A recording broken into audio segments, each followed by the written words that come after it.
was fun. Thank you. I did it on easy though, so you know. Yeah, well, still farther than all of us got together.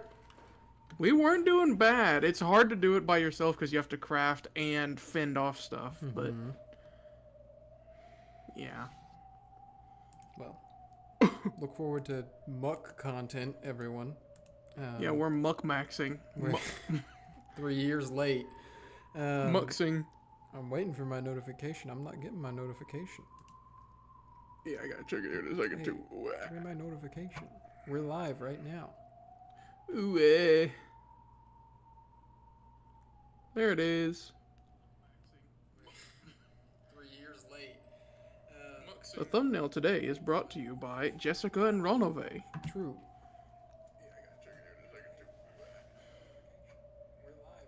Okay, audio's good. You already know. You already know. If you watch these streams regularly, you've probably already skipped the first minute because we do this every time. Yeah. Or the VODs, whoever you are here watching this. Evidence would suggest VOD watchers, but not always. True. Welcome back. Yeah. We had a haul time last time. Very long stream, very long VOD. Yep. So many things happened. For some reason, Umineko wanted to be goofy last time we played. And goofy it was. And very much so. Then it wasn't. Yeah, and then it wasn't very quickly, which it does like to do from time to time.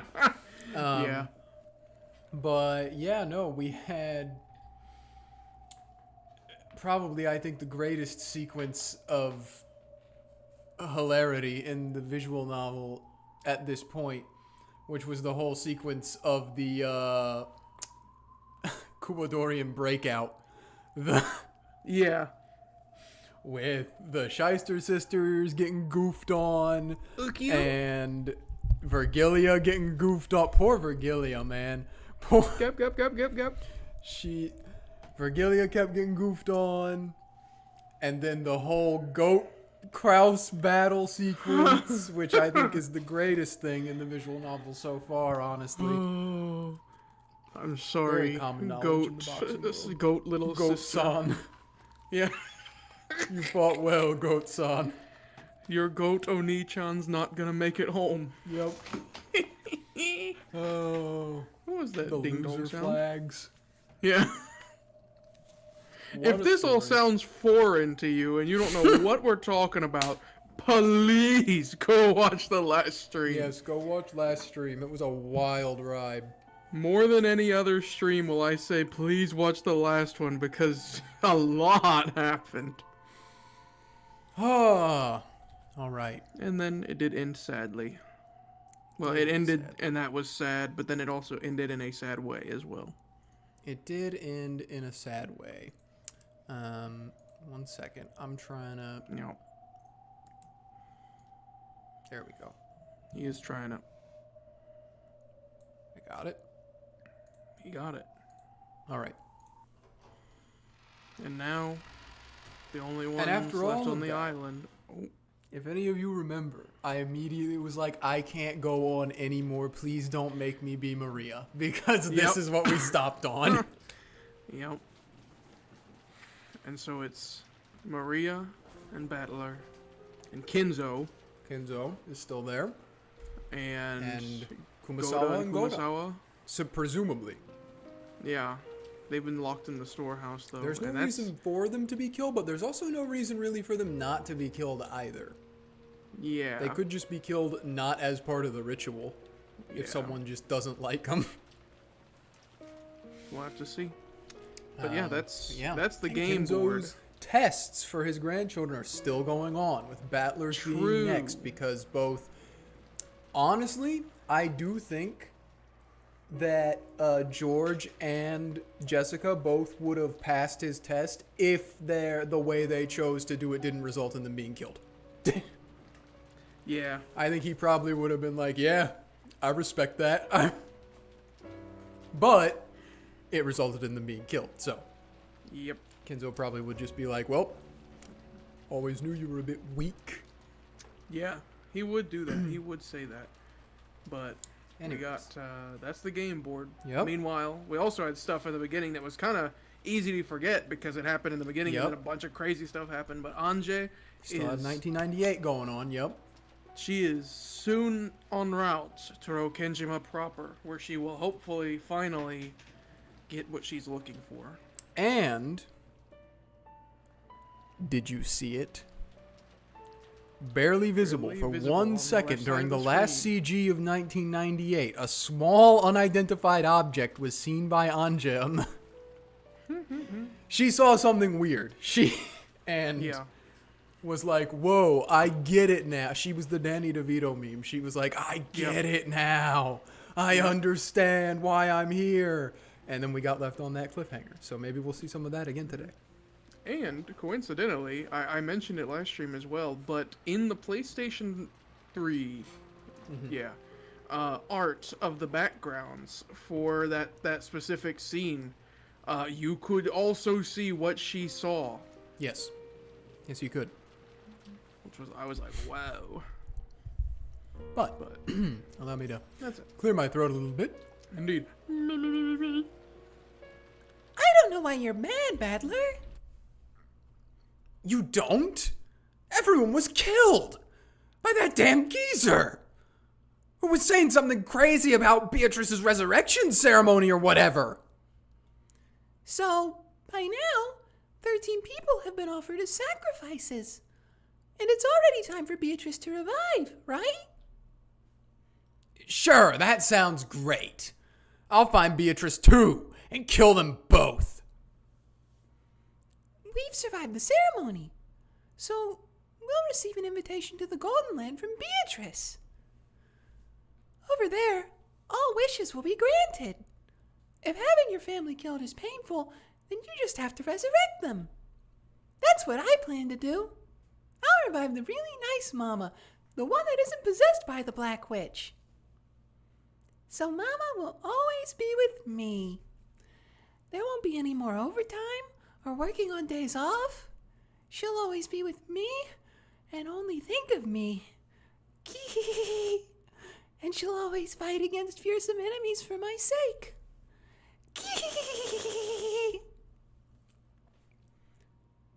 There's something wrong with you. Why are you saying something so incomprehensible in a situation like this? Didn't Kyrie just tell you, Battler? Didn't she tell you to believe in the witch? Fuck. This is no time to get in an argument with you over something like this.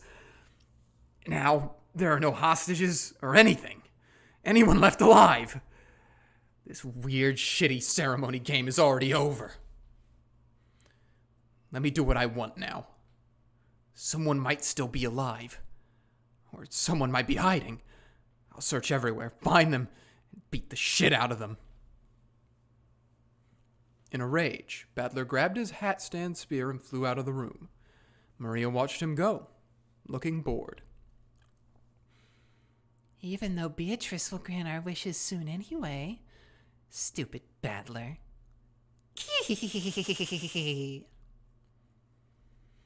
At that time, the phone rang out again. Maria stood up and grabbed the receiver. Oh, hello. Huh? Oh. Of course, the sound of the phone also reached Battler's ears as he was about to dash out of the house. With a violent forcefulness, he turned around and dashed into the cousin's room. Maria! Who was the phone call from? With a terrifying look on his face, Battler yelled at Maria, who was on the phone. You couldn't blame him. Right now, the only humans left alive on the island were himself, Maria, Goda, and Kumasawa. But there was no way those two could call after being locked up in the gardening storehouse. Which meant there was only one person left. It had to be Kenzo. After continuing her pleasant chat with the person on the other end of the phone for a while, Maria slowly turned to face Battler. A large concrete block scraping sound effect. Then, with an unsettling expression on her face, she laughed.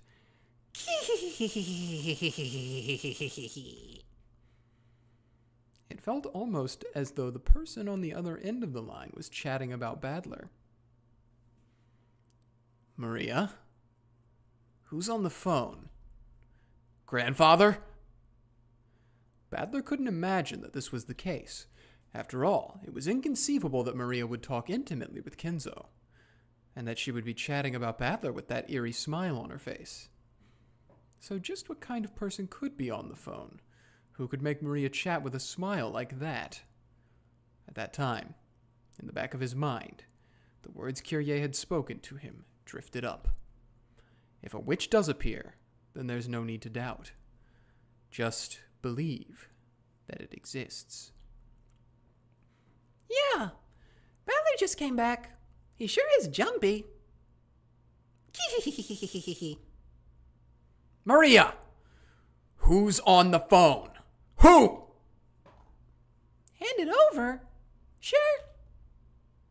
Here, Battler. After getting the consent of the person on the other end, she held the receiver out to Battler. Here. Maria held the receiver out for him to take, as though it was perfectly normal. Battler hesitated just a little bit before taking the receiver. After all, by accepting the existence of the person at the other end, he'd have no choice but to acknowledge them. As Kyrie said, there is no longer any need to doubt that they exist.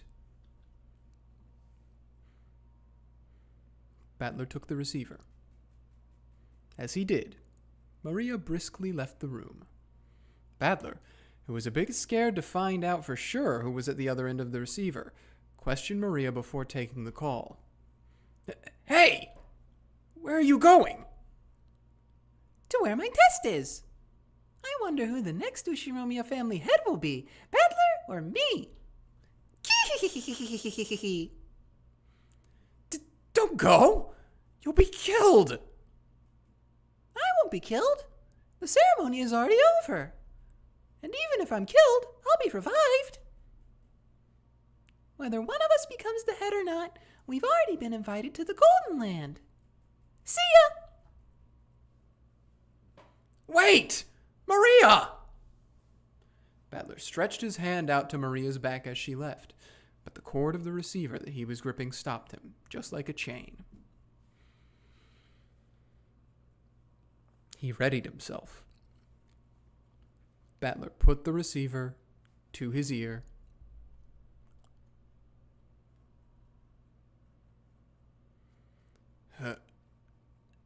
Hello?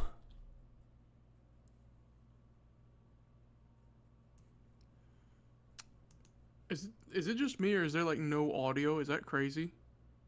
Yeah, no, there's been nothing this whole time. That's so weird. No music, no nothing, Okay. yeah. Also, I just learned that Maria also voice acted Faruzan. Dang! I know. Anyway. Congratulations! And I'm fine. And you?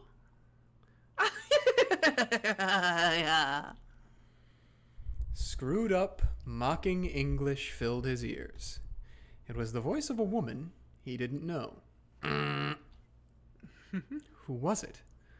The inside of his head was starting to freeze up. Who was it? What do you mean? Who is it? Ushiromiya Battler?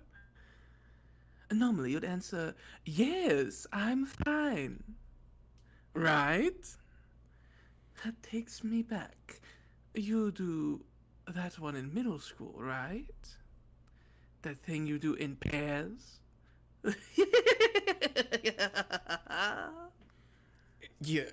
You're insane. Who are you? Answer me! Say it in English. Isn't that your specialty? Don't fuck with me. Who are you? An underling of that damn geezer? Underling is a mean way to say it, is it not?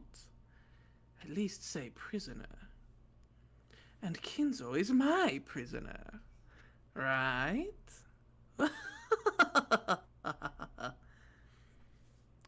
That last laugh didn't sound like it was aimed at Battler. It was almost as though Kinzo was right next to the phone, cackling as well. Say your name. Who are you? Who? This seems very strange that there's no audio now. One second. I was gonna say. I had pressed M. He pressed M. Which Okay. mutes the entire game. Well, you know what? I'm glad that we're back on this. Oh. Gosh dang it. Okay, We didn't miss much. If you want to recreate it at home, it was supposed to start with the song Voiceless and then play until now. Yep. So, I do want to say, just while we're at this little stopping moment, you're peeking just a little bit. It's mainly when you do things like say peas. I do pee. Gotta figure out which Discord it is. I'm gonna lower this one. Am I getting quieter? Doesn't sound like it. Okay, I should be really quiet now if this is the right Nope. one. Okay. You're exactly the same. How about this one? Oh, now you're super quiet. Okay. Yep. How is this? Say something that starts with a P. Perfectly pickled parrot. Much better. Okay. Okay, 1 second, because now I'm gonna adjust you. Yay! Sorry, folks. Want to make sure you get the best Umineko experience. Yep. There You we won't go. get this anywhere else. Yep. All right. Back Plus, into you it. get to listen to Happy Maria. I Yes. encourage you at home to come up with the lyrics for this song. Feel free to look them up, because it doesn't matter. Anyway. Guess right, and you could win a free trip to Hawaii. Finally. Finally. It was so long. The days leading up to today were really long. I seriously waited 1,000 years for today. Get it? I owe it to you. My big resurrection. Thank you, Kinzo. Just for you, I'll lend an ear to that last. I'll take that move back of yours. My. Aren't you getting a tad too excited? Couldn't you act a bit more ladylike? Kinzo and Beatrice sat facing each other over the chessboard on the reception table. There was expensive cheese and snacks to go with drinks, and there were several empty wine bottles lined up. As Beatrice rolled around on the sofa in an unseemly way, she happily held a wine glass in one hand, and was probably completely drunk. That's Dang. funny. I'm in the best mood today, so here's a huge bonus for you. I was wondering why she was acting a little odd. Odd, her never. Well, see, that's the thing, is like she acts odd enough that like I couldn't pin it on being drunk. But it was also just so slightly out of character for her that I was like, there's something going on here. There's... Hey, Kinzo, don't use Chateau Petrus as a decoration. It's from 1947, right? If you don't open it today, just when do you plan on opening it? Let's drown ourselves in it and play. Then let's whack each other with the empty bottle. Dang.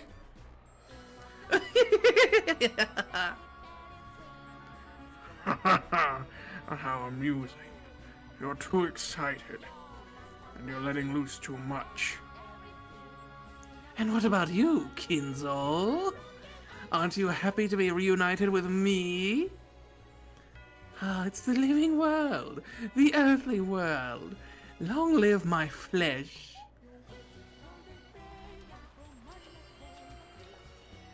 What are you going on about? Are you saying that you're Beatrice or something? Yes, I am.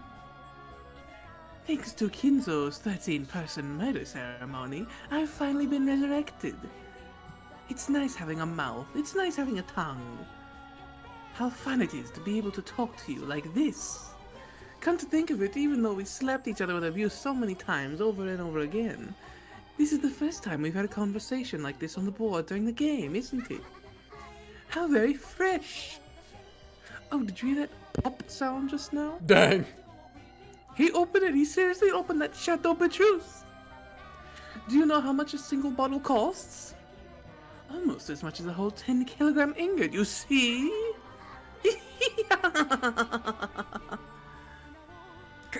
Cut the crap. Beatrice? The Golden Witch, you say? Give it a rest. Where are you? Is that damn geezer with you too? I'll beat the shit out of both of you. Where are you now? Answer me! Oh, so you want to meet me? It's tough being such a popular woman. She is drunk, dang. But please, don't try to chat me up when Kinzo's around, okay? This guy gets seriously jealous, so he has a bad temper, you see? When Kinzo isn't around and we're all alone, I love you all you want in secret, okay? Dang!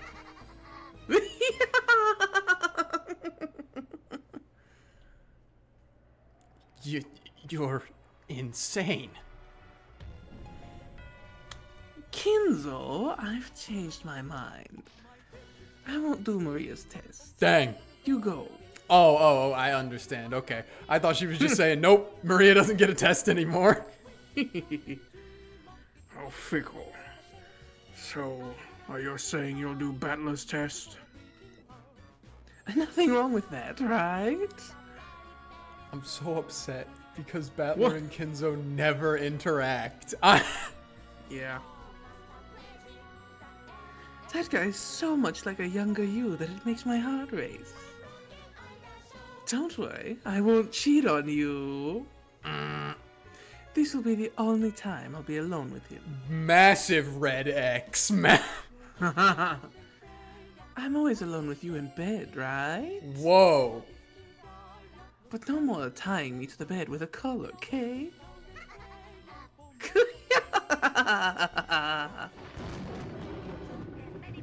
Well then, Battler. I, the Golden Witch Beatrice, will be conducting your test myself. As for the place, yes, let's make it the front entrance to this mansion. Battler, make sure you try seriously hard in this test to become the successor, okay? I mean, Kinzo's practically dead on his feet. If you become his successor, you'll be the new owner of everything on this island. If it's you, I wouldn't mind becoming all yours, see? Rule over me just like Kinzo did, okay?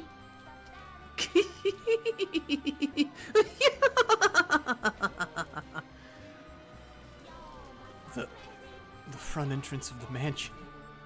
Perfect. You drunk bastard. I'll sober you up. I'll fix that hangover with a burning punch. Prepare yourself. Battler impulsively slammed the receiver down. There was no need to talk through it anymore. I'll meet her face to face and settle this. Yeah. I took the spear I'd made from the hat stand and went outside without even an umbrella. It's hard to imagine that the young woman calling herself Beatrice is waiting for me alone. I should probably assume that, as Goda-san and the rest said, she'll be waiting up with supporting troops. Going alone would be too reckless. Don't conscript Goda and Kumasawa. Why not? The poor servants. You don't think they want to fight Beatrice the Golden Witch? Goda-san! Kumasawa-san! It's me, Battler. I headed for the gardening storehouse first. I need all the help I can get. Goda-san is big, so I can probably count on him for some firepower. Kumasawa-san's knowledge and familiarity with the terrain as a senior servant might become a huge weapon. Both of them have master keys, and they know more about the mansion than I do. But we're pretty reliable allies. As I banged on the shutter and called out for them to open it, I remembered that there was nothing they could do from the inside. I would have to get the key back from them before opening the door. I rounded the corner, knocked on the small latticed window there, and opened it. Goda-san! Kumasawa-bachan! It's Battler! Hey, come on, get up! Hey. Are they dead too? The scene in the shed, lit by a dim light bulb, was very strange. Goda. San. Kumasawa. San. From a low ceiling beam hung two thick ropes. Oh! Holy moly! Yeah. And at the ends, Goda-san and Kumasawa-san were hanging by their necks. This is your one and only content warning, folks. It's gonna... Rip monetization. Good thing we don't have that in the first place. It was dim and cramped because of the various pieces of equipment strewn about, so I couldn't make out the situation clearly. But when they showed not even a tremor after I called out to them, and because of the way the loops around their necks seemed to carry the full weight of their bodies, I could sense no trace of life from them. Are their faces bashed in as well? I don't know. You've gotta be kidding me, right? Why? The shutter was still closed, and there was only a single key which had supposedly been given to Goda-san. So how could the culprit open the shutter and kill both of them inside? Well, they didn't necessarily have to be the culprit, Battler. Yeah, okay, there we go. No, wait. They weren't necessarily killed. If this is a suicide, that way, this closed room makes sense, but I don't know why they would hang themselves and commit suicide. Feebly, I slumped down on the spot. Now, the only humans alive on this island are me, Maria, and that damn geezer. No. There's also that insane woman calling herself Beatrice.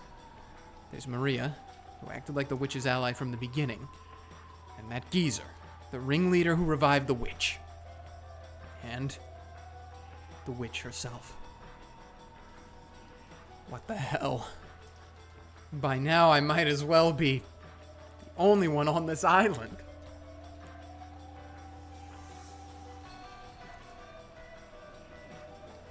Using my pole as a cane, I feebly rose. Damn, I can't do it like this. I've got to avenge everyone. Damn it! It's useless this way. Ah, it's useless. It's all useless! Damn it! Might as well cry while I can, so that my frail emotions will be squeezed out with my tears. Then, I straightened up and gazed into the darkness in the direction of the mansion. At the entrance to the mansion, the witch is waiting. I'll go and settle this. I'll find the source of this weird, insane night and crush her with my own hands.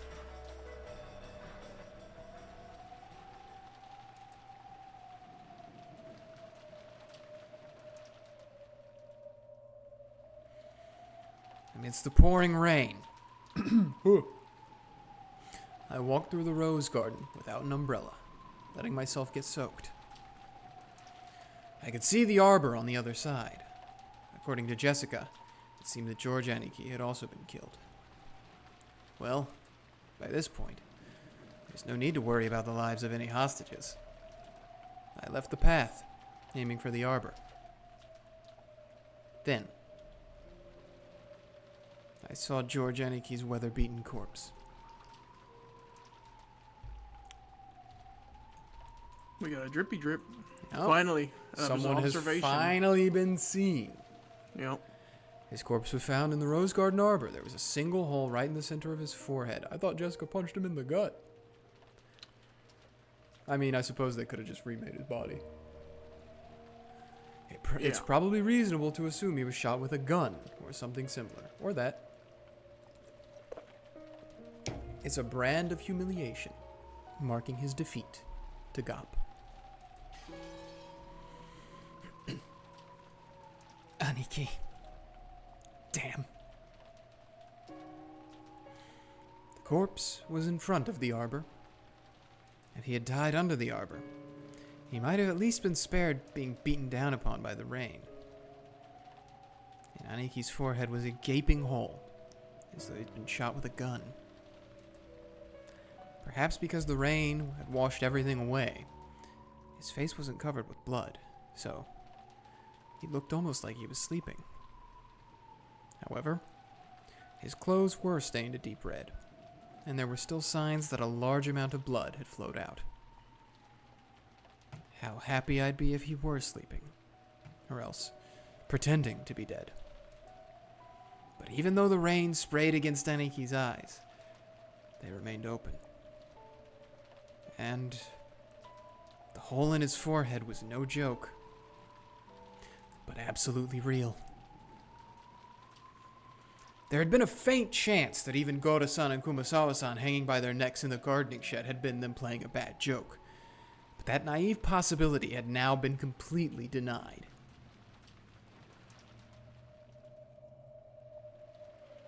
And as I looked at this corpse, I became completely sure. Just as Goro-san had once said, the enemy had come to take lives like pieces on a chessboard.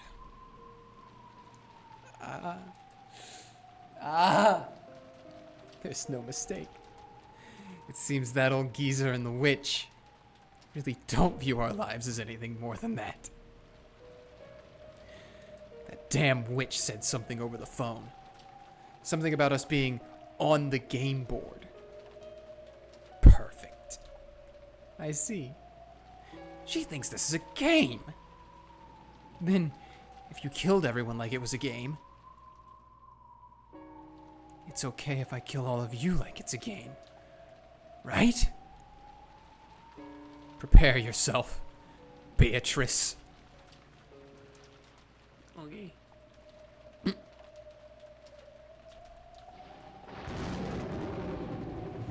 The lightning caused the mansion's vast shadow to rise up. Finally, the mansion. As the massive shape came into view, there was no silhouette of any person. It seemed that there weren't any underlings waiting for me in a pack, or anything like that. According to Kirie-san, there were massive amounts of attendants with goat heads. At least for now, I couldn't sense a large group of them hiding and staring at me. What's this? Beneath the roof of the entrance, there's something set down. What is this? A box? It looked like the kind of small box that girls often keep trinkets in. Or maybe it was the same kind of extravagant cigar case you'd find in a reception room. Either way, it didn't look like something that should be here. It clearly looked as though I was being told to open it. But for some reason, opening something being offered to me was irritating. However, it didn't look like we'd get anywhere if I didn't open it. Could it be that it's set up with some trap to make it explode when opened? Thinking things like that, forgetting even to come under the overhang, I continued to glare at the box, still beaten down upon by the rain.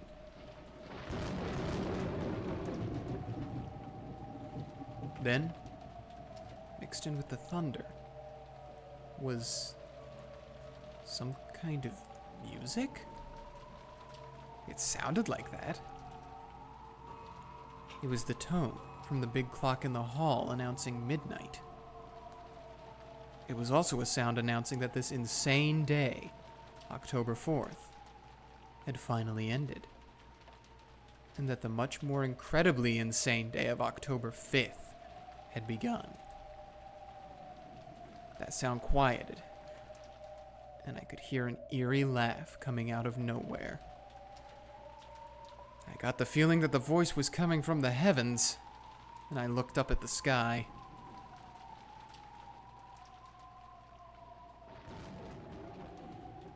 What I saw there was a woman I'd never seen before. No, it's not true that I never saw her before. I saw her once today. Yes, in the portrait inside the mansion. The clothes were different, but that face was just like the witch of the portrait. Oh, who am I kidding? I already know who this person is. Are you Beatrice? Yahoo, Battler! From the second floor balcony, leaning out under an umbrella and waving high-spiritedly, was, without a doubt, the witch of the portrait, Beatrice. Was the plan for the boss to take a bird's-eye view and let the goat underlings torture me to death? I adjusted my grip on the spear, and imagining goats creeping out of the nearby shadows in the entrance and surrounding me, I raised my guard in all directions. Be at ease. There's no one here but you and me, see? No gold furniture, no demon butlers or teacher, not even the demon who's my close friend. And there's none of the gold butterflies that compose my flesh, no magic circles, and no summoners as witnesses. Do you know what that means? No clue. Quit babbling. It is true that I have met you several times, even in this world. Almost as though we just missed each other. As you know, this world of humans is filled with a toxin just by your existence and your doubting of me. Almost like solid ramparts strengthening the guard around you, the king. And through multiple games, I have advanced pieces one by one, split them apart and cornered them, leveling your ramparts bit by bit. Then, a faint crack finally opened and I sent a bishop in, so that it could approach right up next to you. But as you know, bishops are pieces with blind spots. As long as you stay on the black squares, a bishop on black can wield a massive influence.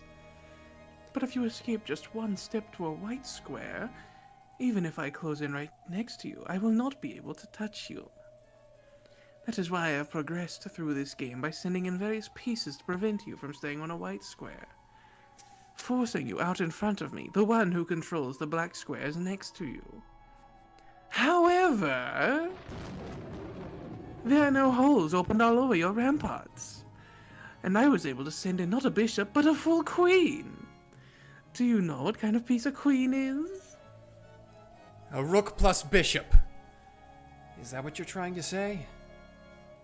That now you not only control the black squares that are part of the illusion of the witch, but you have been able to eat into the white squares of the human world at will? Oh, that is correct! You have been calling the squares with the gold butterflies that are my minions the illusion of the witch. And you have denied them as unobserved unrealities, right? I know. For that very reason, I have openly descended to the white squares like this. The PNG's a little... Don't look at that. Don't listen. That's part of the black squares. Dang. Do not worry. I'll call plenty of gold butterflies and goats, demons, and witches later. If you wish, I'll invite you to the Golden Land. There, any wish can be granted.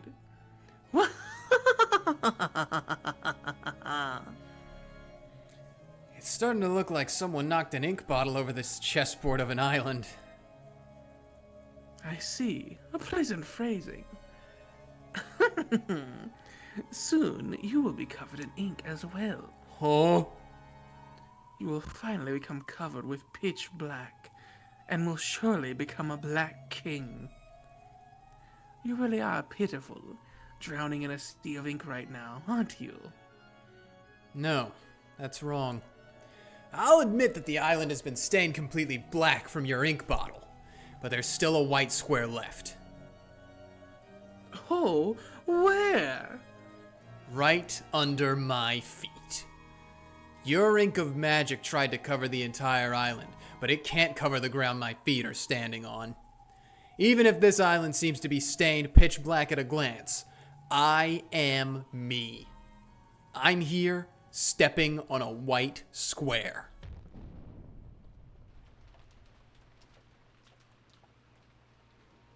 It's strange. Until a second ago, I was shivering all over. But now that she's appeared openly right before my eyes like this, my terror has actually lessened. Interesting. Ghosts are most terrifying when you can only sense them. When you can see them, and they have a face, and you can plant your fist into it, there's nothing to be scary about it. However, she definitely isn't an interesting or friendly person. She can kill me instantly by snapping her fingers while rolling around giggling. Whether we interpret the result of her snapping her fingers as magic flying at me or underlings showing up to shoot me, it doesn't matter. Anyway, whether this is fantasy or mystery, that queen is in a position where she can kill me just by snapping her fingers. I see. So does this mean she's the queen of this island? Who reigns over both the white and black squares? Well then. It might be amusing to wait until you catch a cold in all that rain, but it's about time to move to the matter at hand. Can you see the box down there? Your test is inside it. Wait. After all that's happened, I'm not interested in some stupid game about who will become the successor. My game is to take you and that damn geezer, and all of you guys who killed everyone, and smack them with a Gian punch. Gian? I don't know. One of those face crushers.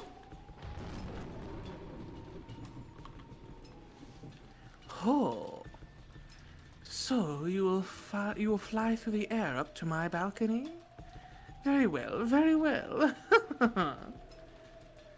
Then look, come on right now. Here, up.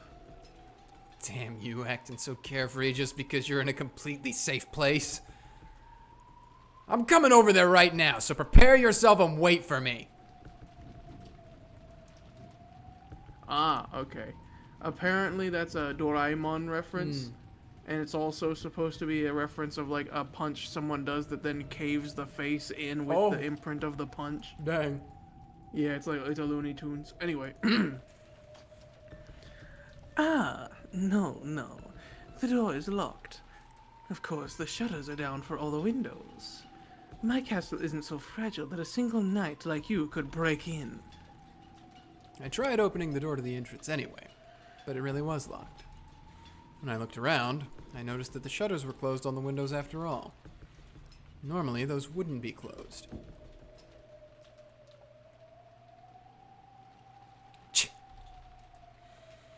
Looks like you've prepared for everything. Where's the key? Goto-san and Kumasawa-san probably have master keys, but they were in a closed room of the gardening shed. I can only give up for now. Damn. Guess she's no fool herself. Do you really want to be right beside me so much? Alright, if you impressively pass your test, why don't I grant you an audience? If you pass, then you'll become the successor and my new master. My flesh and soul will be yours to do with as you please. For I am no more than the Ushiomiya family's furniture. Well, it looks like you want to make me take this test no matter what. Okay, I'll give it a shot. If I pass, my first prize will be a punch to your face. Scary, scary. But it's not like I mind being controlled by violence, you see? Grab onto my head, make my face twist in pain, tear me apart like a hawk does with its talons to its prey, scratch at me and trample upon me. Ah, that'll remind me of Kinzo in his younger days once more. That single time in my 1,000-year life. Remind me of that day I was taught the joy of being controlled, surrendering and being reduced to furniture. Dang.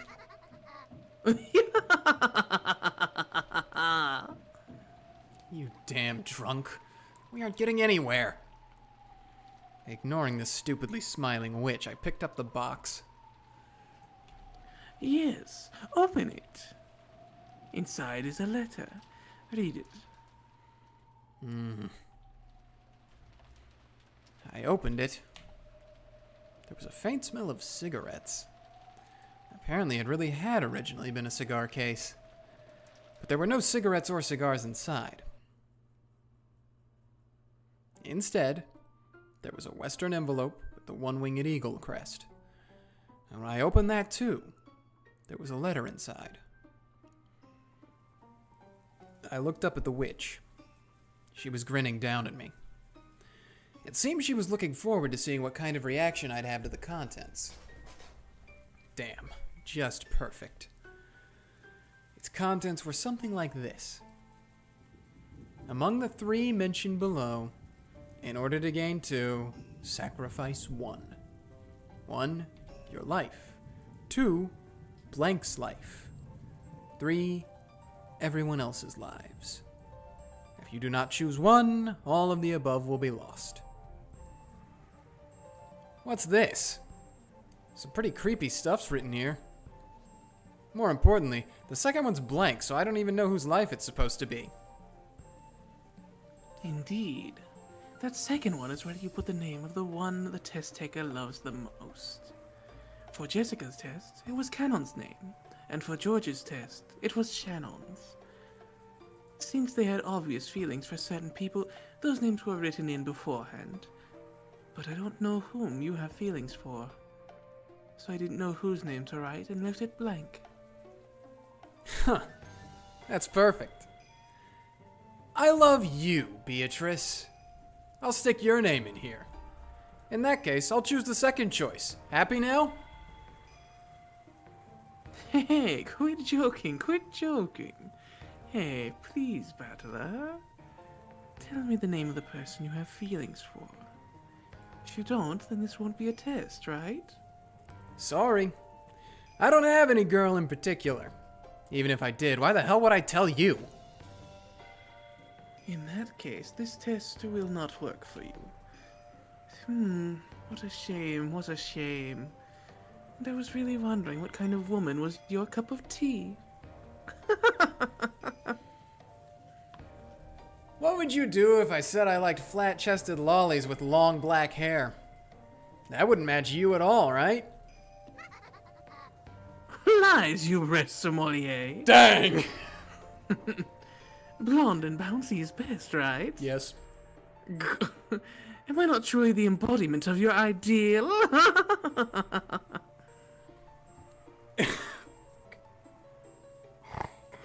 Oh, okay.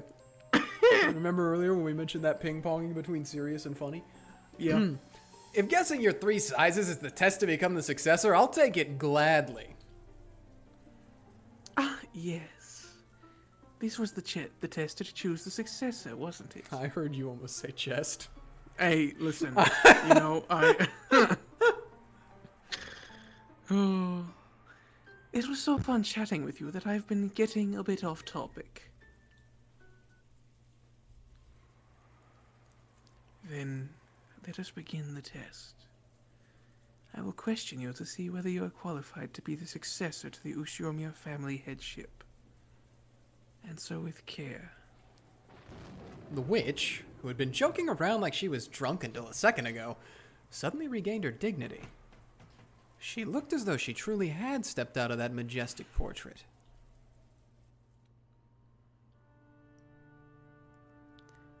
I am the Ushiomiya family alchemist, the Golden Witch and the Endless Witch, Beatrice. Do you have the qualifications to inherit the Ushiromiya family and all of my gold? That is what I will test. State your name. Ushiromiya Battler. When faced with a dignity you wouldn't have imagined from her appearance a short while ago, I answered without any hesitation. And from that, yes, I see. I can tell why she's worthy of calling herself the true queen of this island. Very well, Ushiromiya Battler. However, for these 6 years, you have thrown away that Ushiromiya name, have you not? Why was that? Because I ran out of love for that old bastard. I know. It was because you felt that your father's remarriage disgraced the death of your mother, whom you respected, yes? I see. You have no blood relation to your new mother whatsoever. It's not as though I can't understand why you'd be unable to accept that mother. However, no matter whom your father remarried, that wouldn't change the fact that his blood runs in your veins, correct? What are you trying to say? I can somewhat understand the childishness that led you to resist your father's remarriage, since you wanted him all to yourself. However, was throwing away the Ushiromiya name as a means of resistance not a disgrace to your family and blood? You were born and raised Ushiromiya, were you not? Do you think you had the right to forget that debt and throw away the Ushiromiya name? It's got nothing to do with you. This is between me and Dad.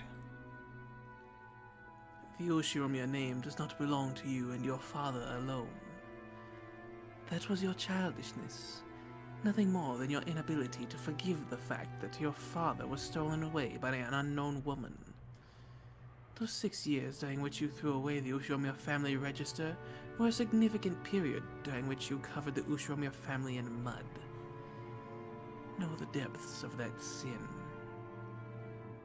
Well, sorry I'm so childish.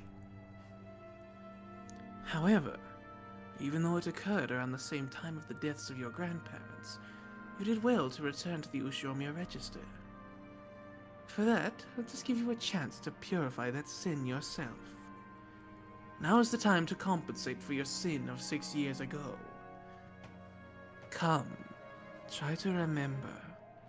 Remember your own sin. Remember that, confess, and repent. That is the test I shall give you.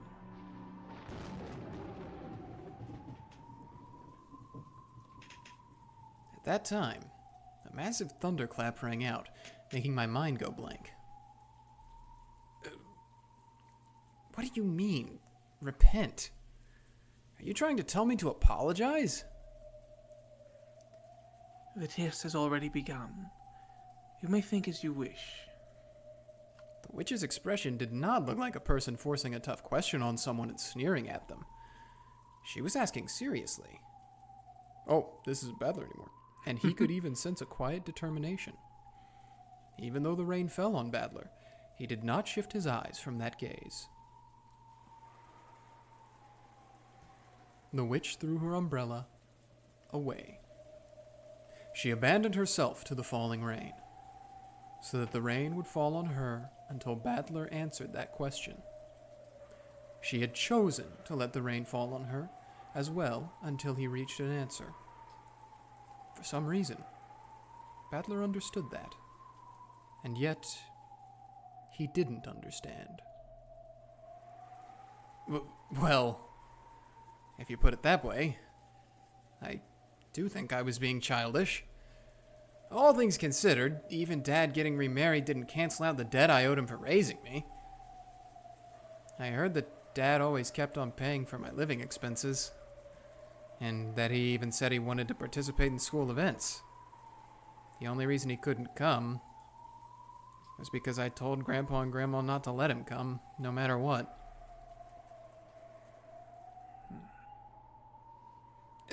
It's true that I can't argue back if you want to call that my childish resistance. But you know, in that case, who would clear away Mom's Ushiromi Asumu's regrets. Even though Mom was so devoted to our family and did the very best she could. Despite that, Dad was cheating with Kyrie-san. He even got her pregnant with Ange. And then, along with her birth, he rushed to move them into his register. If that wasn't a betrayal of Mom, then what was it? Who will clear up Mom's regrets? But what you're saying is also right. Even though the cheating was a fact, the debt I owed for being raised was real too. In that case, they cancel each other out, so there's absolutely nothing wrong with me leaving the family, is there? That's right, I had the right. No, the duty to smack Dad in Mom's place, didn't I? But I didn't do that. I left without saying anything, as though I hadn't been there in the first place. And Dad forgot all about me and started a new family with Kyrie-san and Ange. Doesn't that settle everything? But since then, 6 years have passed. Time healed the anger. Kyrie-san understood my anger, and even so, she tried to interact with me, even if it meant tearing her heart apart. Ange didn't know anything about the situation, and even though I lived in a separate house, she was raised believing I was her real big brother, and loved me as if it were true. Dad casually said to come home anytime I wanted. It started to feel more and more ridiculous. I thought it was about time for me to cool my head as well. So, I said I'd put all of it behind me as long as Dad apologized. Then came the day of Grandpa's funeral, and he really did put his hands on the floor and apologize, looking unbelievably pathetic. Dad did that and seriously bowed his head to me, you see? When I saw that, it felt like it'd be stupid to keep it up any longer. I'm sure Mom thought the same thing. Every time Dad and I fought, Mom would always laugh and mediate for us. "Oh, were you fighting over something that silly?" is what she'd say. I could feel Mom saying that and laughing. So, though I couldn't actually say I'd forgive him, I thought it might be okay to start over again from square one. So I decided to wind everything back to how it was 6 years ago. Then, I returned to the Ushiromiya family register. I'd also cried, raged, and worried for a whole 6 years. It might have been the same for Dad, and for my dead mom. Maybe even for Kyrie-san and Ange. So, we went back to square one, and I returned to being Ushiromiya Battler. That's my immediate family's problem, and has nothing to do with the Ushiromiya family. You have no right to judge that as sin, and I have no obligation to show repentance to you. If there was anyone I should have done that for, you've already killed them. So I won't apologize for anything. I won't repent. That's my answer for this test.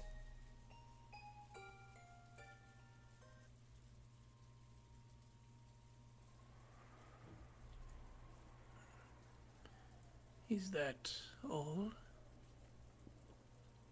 What?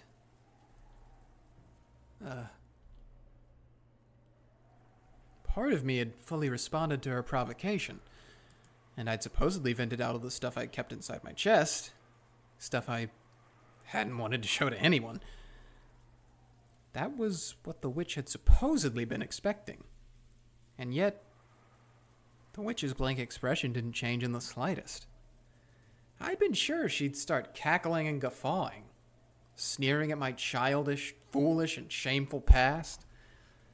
But to the contrary, I could feel a sense of disgust about her. Something you could almost call disappointment.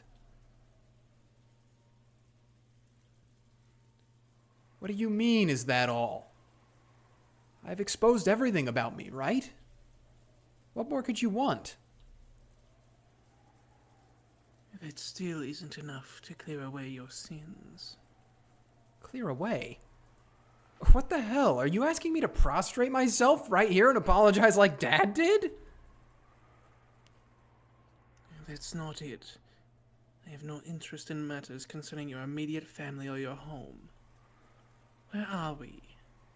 Rokkenjima, the main residence of the Ushiromiya head family. Isn't there a sin you ought to remember, fitting for this place?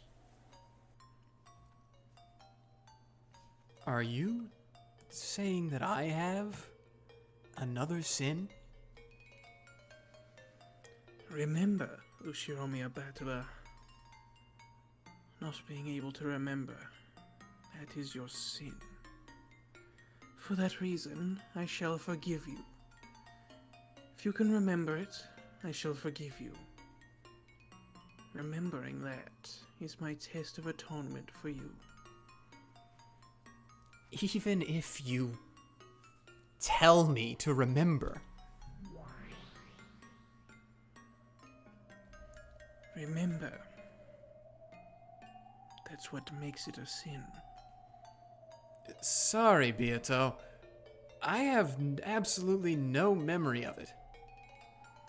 You make it sound like I caused you trouble 6 years ago or something. But I supposedly met you for the first time at this family conference. It's true that your legend also existed 6 years ago, but I shouldn't have been acquainted with you. Naturally. On the Rokkenjima of 6 years ago, I had not yet materialized. Then what kind of sin are you saying I have? Are you saying I've sinned against you somehow? Don't make me say the same thing twice.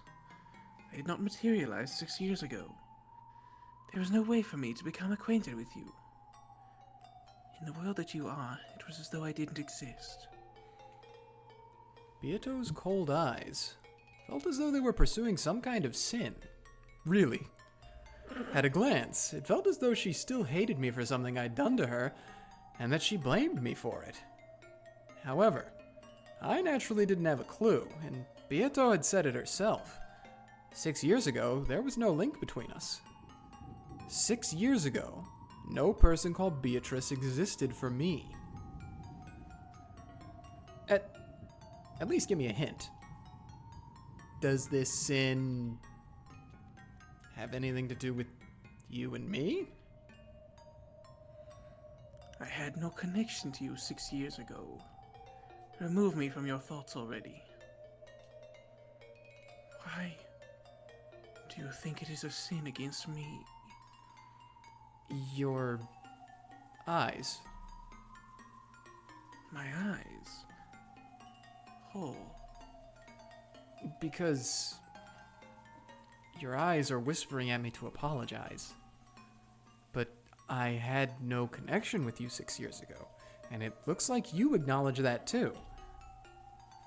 Is that true? Is it really not a problem between me and you? I already said it wasn't.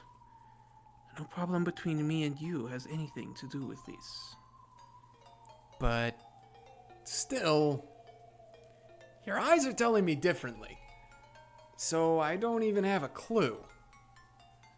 Can you say it in red? Can you proclaim that the sin you're telling me to remember isn't something between you and me? Very well. The sin I am now demanding that you remember is not between Ushiromiya Battler and Beatrice. Then why are you looking at me with those eyes? I don't know. This is just a marital argument. I'm simply gazing at you blankly. If it feels that way to you, perhaps there's something making you feel that way. What kind of sin are you saying I have? Ushiromiya Battler has a sin. And I'm asking you what kind? I bet it's just some trivial sin like hitting someone or tricking someone. Because of your sin, people die. Liar! I've never killed anyone. Then say it. Who did I kill? When? Who? How? Due to your sin, a great many humans of this island die. No one escapes. All die. What? What kind of incomprehensible thing are you saying? Are you saying I killed everyone? I'm a killer? He doesn't mean you carried it out directly. However, because you committed a sin from an imperfection in the cogs that stretched back a full 6 years, a distortion was created. And tonight, this many lives are lost. You are one of the causes of this tragedy.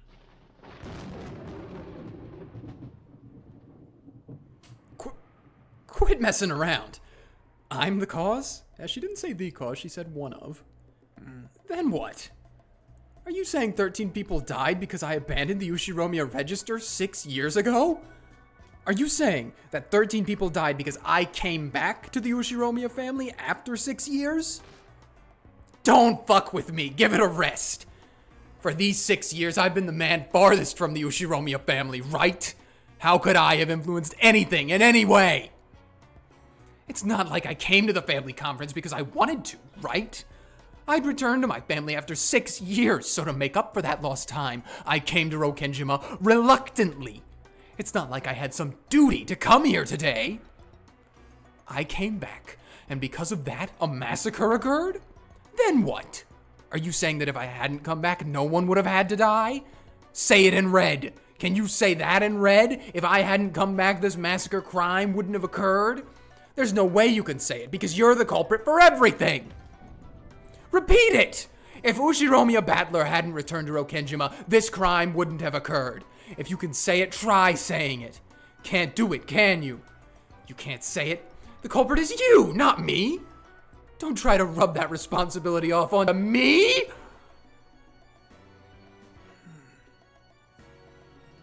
Answer in red. Try to repeat it. You can't. My existence has nothing to do with the crime. Quit saying incomprehensible stuff and trying to confuse me! I began to remember the coldness of the raindrops that kept pounding down. The rain earlier had just hurt. But now, I felt a tormenting cold from those raindrops.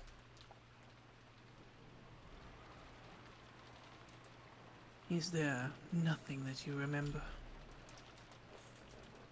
Sorry. I don't even have a clue.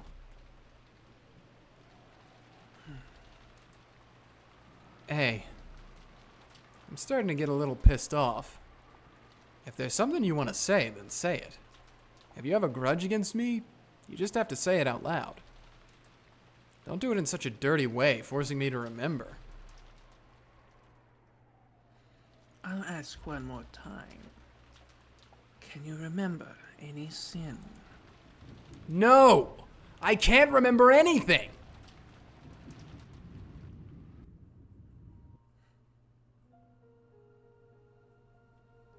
So, he says that he can remember nothing. With this, are your regrets at an end?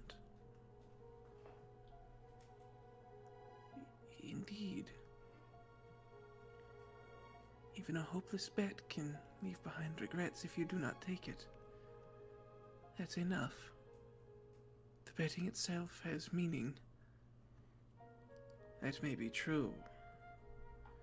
In that case, this is the end of my regrets and my game. What will you do? Who knows? I'm not interested at all anymore. Sorry, but I wish to leave the game board now.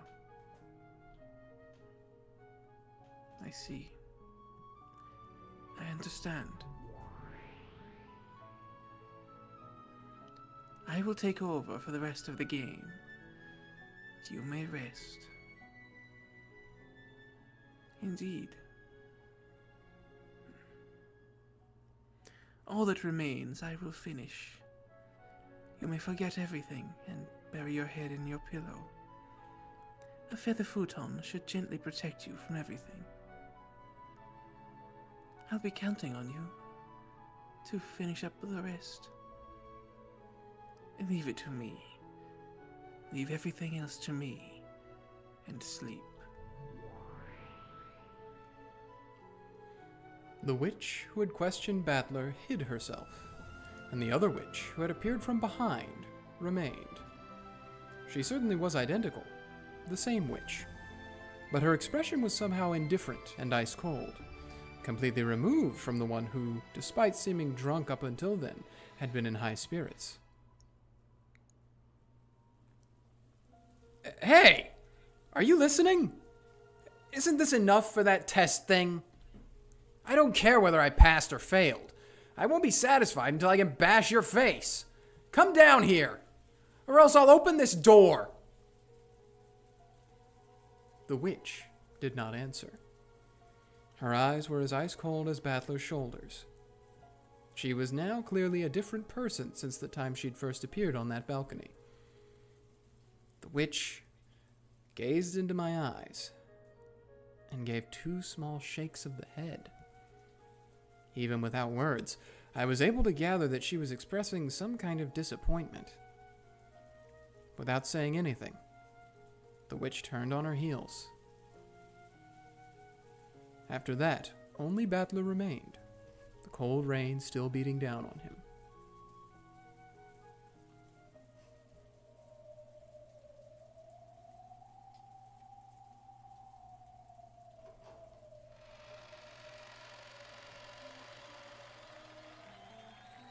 The study was in the middle of a lively party.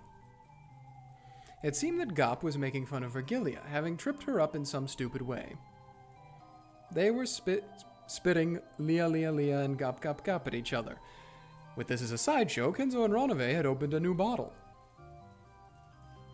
Oh, you're back. How were the results of Battler's test? Maria's test got passing marks with no complaints, you see? I despise her as a little girl. But see, why, oh my, not bad.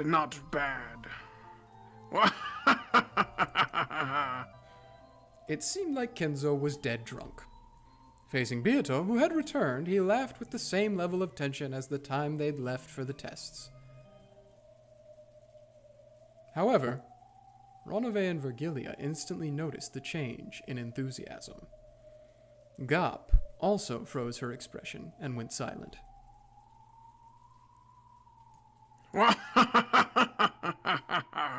What is it, Beatrice, my beloved witch? Not enough to drink, not enough on the side. Let's pour it all over a cow or something and roast it whole. Oh, not bad. Ronove, prepare one right away. Beatrice, let's leave the results of Battler's test for later. Why don't we have a toast with spare rib first? Roast yourself whole. What? The witch, who had spoken bluntly, coldly passed by Kinzo's side as he doubled over laughing in a great mood. Then, behind the witch's back, the old summoner's body suddenly went up in flames.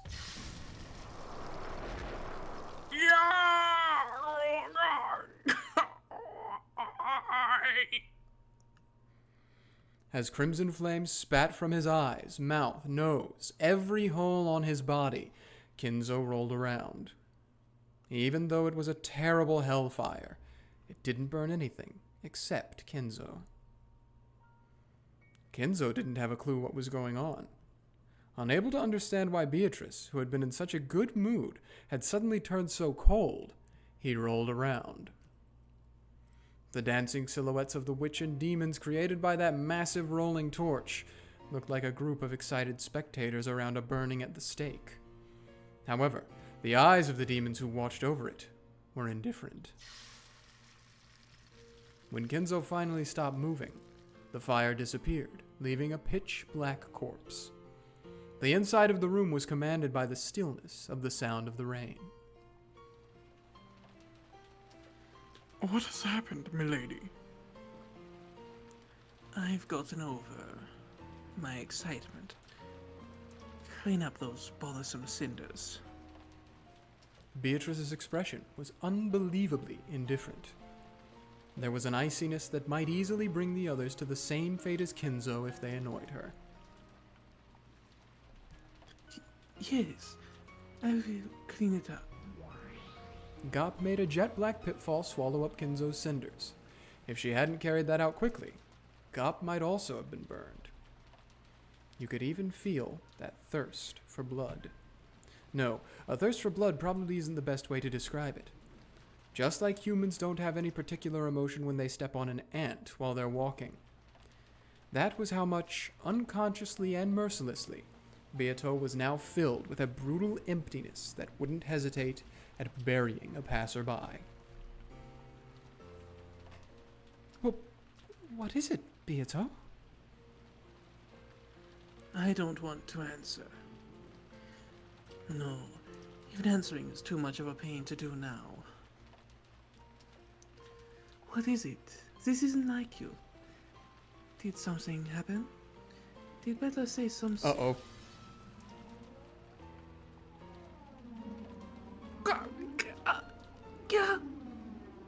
Beatrice didn't even answer. It seemed that she even ignored it. But there was a change in Gop. From her feet, a creaking, cracking sound rose, like thin ice breaking, and in an instant, turned Gop into a glass sculpture. Gop! Disappear for a while. I'm in a very bad mood. Beatrice spoke that, in a truly cold voice which could freeze the heart just by hearing it. Certainly. Then please allow us to retire. If you need anything, call at any time. After bowing, Ronove turned into a cloud of gold butterflies and hid himself.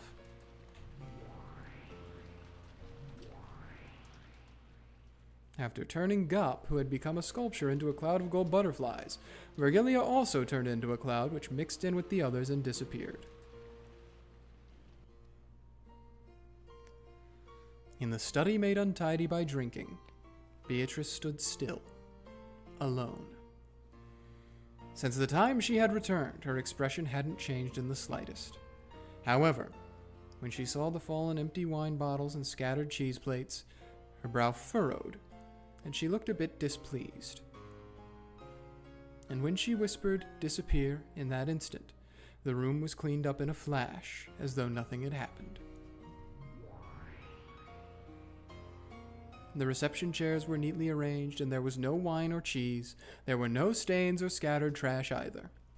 To the contrary, even the air had frozen over, and enough to make one doubt whether a large number of noisy people really had been in this room until a short while ago. The study had returned to silence.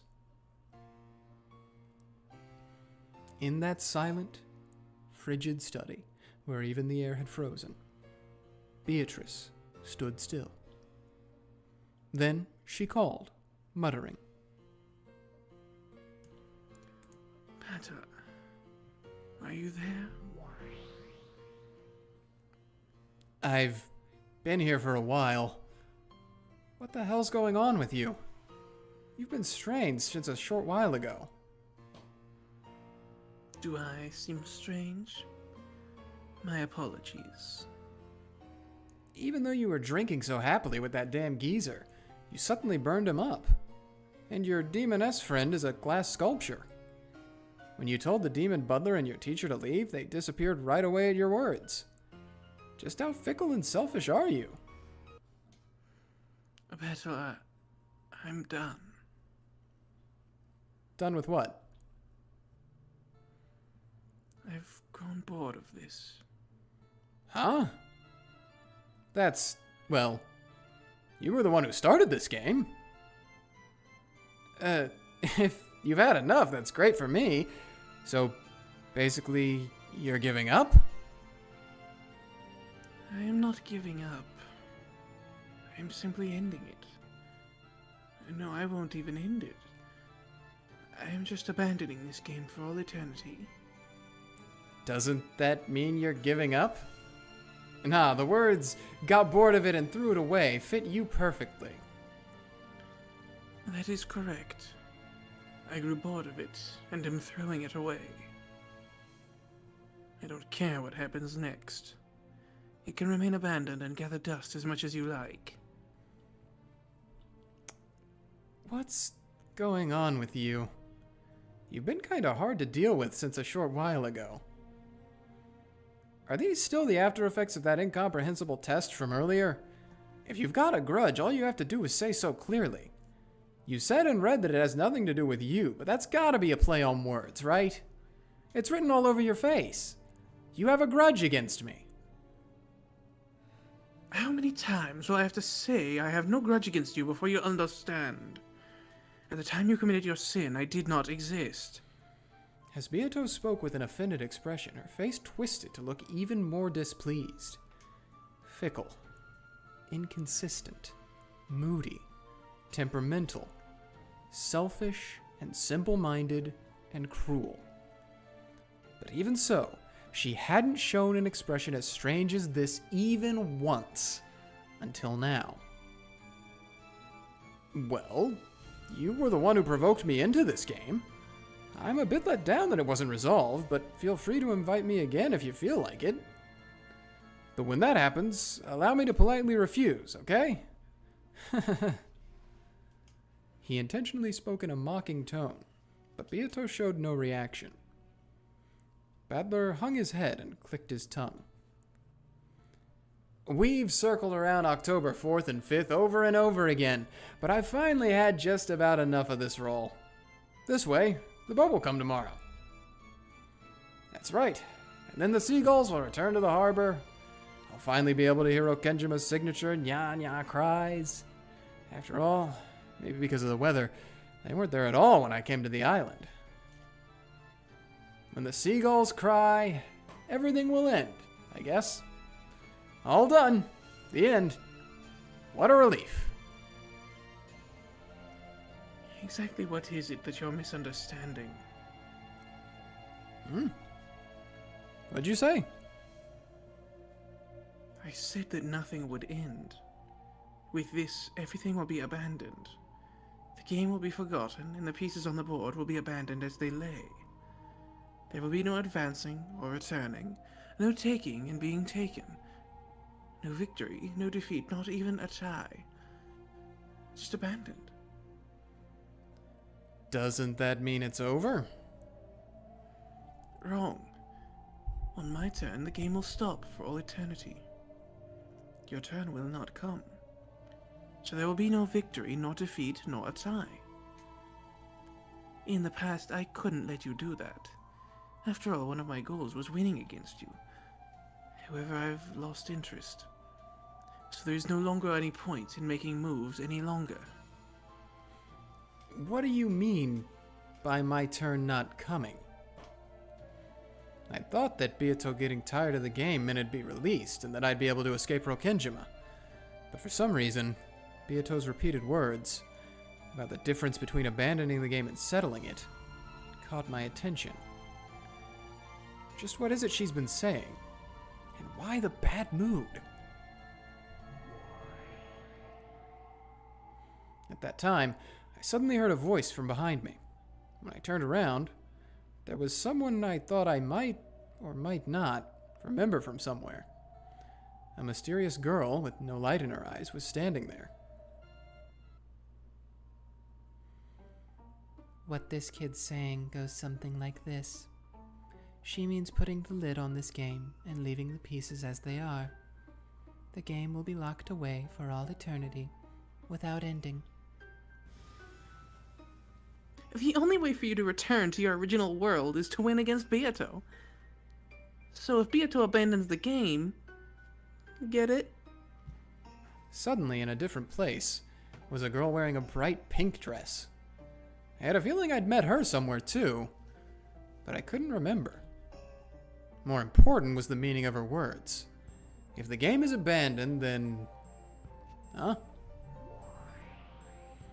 That's right. A match won't be resolved unless enemies and allies meet. It would mean that you'd never be able to win and escape from this world for all eternity. What it comes down to, I guess, is something like taking the key to the cage that you're locked in, fastening it to the collar of a pigeon or something, and letting it fly. This isn't funny, Beato. We didn't come this far to watch such a boring game.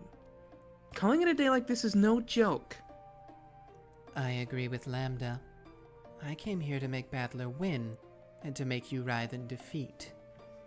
I still haven't achieved that goal. I won't stand for you abandoning the game at a time like this and running away. I acknowledge that it would mean the curtain call for a game that disappoints you, ladies. However, I, the host of this tea party, am fickle. Once it's lost its fun, I know no way of entertaining. I believe that's been my witch-like way of doing things from the very beginning. There are no problems, yes? Certainly. I won't go against your creed. I won't accept it. Quit fooling around. How much do you think I've supported you? Do you think I'd be okay with that after all this preparation? Don't mess with me! I am saying that I have tired of it. Nothing more, nothing less. That's not gonna fly. We'll have you continue this game. You want to win against Battler, right? You want to win and make him surrender, right? You're almost there, aren't you? Am I right? Don't ask me that! But I have an opinion too. Let me say it. What? This is a fight you picked. I'm prepared to settle this once and for all. I've come close to surrendering many times, but I've never had any intention of escaping partway through, leaving the match undecided. Since I'm here, showing the will to fight, you better not run away, Beatrice. I agree. Getting Battler involved and then leaving without giving him victory or defeat is just too irresponsible. Suddenly, even Gretel was there. And everyone was calling Beato irresponsible.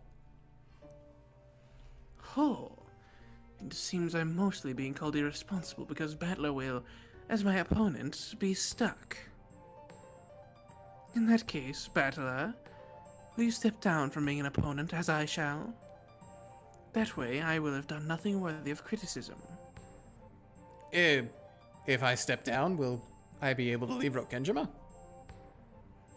There's no chance you'll be able to leave. Just be covered in dust and let it pile up on your shoulders. Quit fooling around. What an irresponsible person. You've killed such a large number of people. On top of that, using a witch's power, you've done it over and over. Killing in gruesome ways. I definitely won't let you escape without taking responsibility. Responsibility? Oh, what is it I should do to take this so-called responsibility? Fight until a resolution is reached. Battler will sit in the chair across from you, never giving up and fighting until he beats you. So you two fight until you're defeated.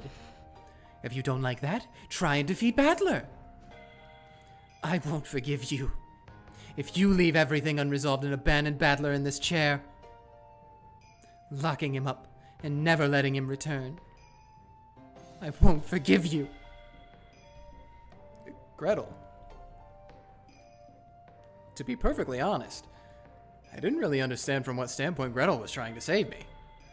But in her words, I could feel a strong determination to save me from this insane game world no matter what.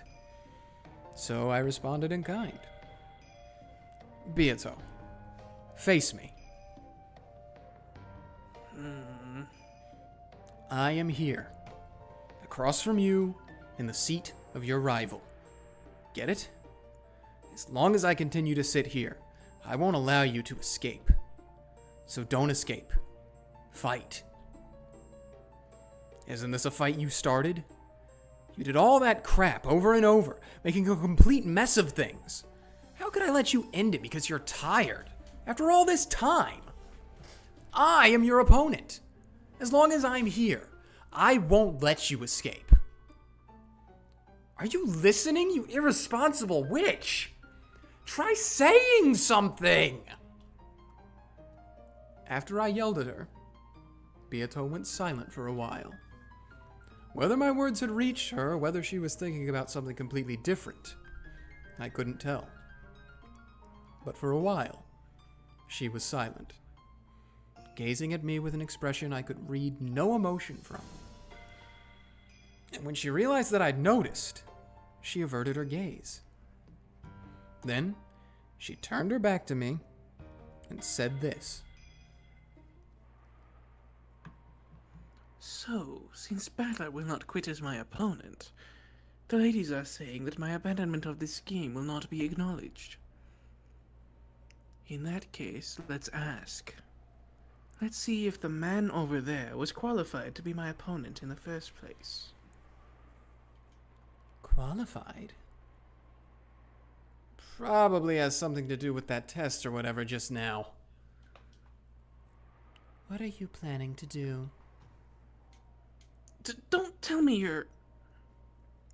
I will now determine whether or not you are qualified to be my opponent. Ready, Battler? If those qualifications are acknowledged, I will stay in my seat and continue the game. And I shall promise to fight for all eternity until the outcome is decided. I was ready for that from the beginning. However, if you are not qualified, you must disappear. If the opponent disappears, there is no game. I can leave this place openly. Are the ladies satisfied? Interruptions will not be necessary. Go ahead. Do as you like. Battler, you... make sure you answer well. The very reason that I'm here is because I'm qualified, right? There's nothing to be scared of. Loser flag 1. Ding. You couldn't be. Gretel grew suddenly pale. I thought her to be the calm, collected type, so that expression surprised me. Well then, Battler, I shall have you repeat it in red. You're telling me to repeat something? Damn you, stealing my signature move. But can I use the red truth too? How? If you wish for it to be that way, you can do it. It's easy. My name is Ushiromio Battler. Whoa, pretty cool. Stop it! I know what you're after, but stop that. When Gretel yelled, Beato glared at her. Then her form was wiped away in an instant. Shut up. Leave your seat for a while. You too, ladies. If you interfere, I will not hold back. We won't get in the way. Go ahead. Do as you like. Burn, this is bad. She's trying to erase Battler. What's that? What's she planning? Well then, I shall question your qualifications. Interesting. Attack and defense are reversed from a normal game. This is a very precious experience, coming at the very, very end. Ready? Listen carefully. I will speak with the red first. I am the Golden Witch Beatrice, and I opened this game in order to fight Ushiromiya Kinzo's grandchild, Ushiromiya Battler. I know that.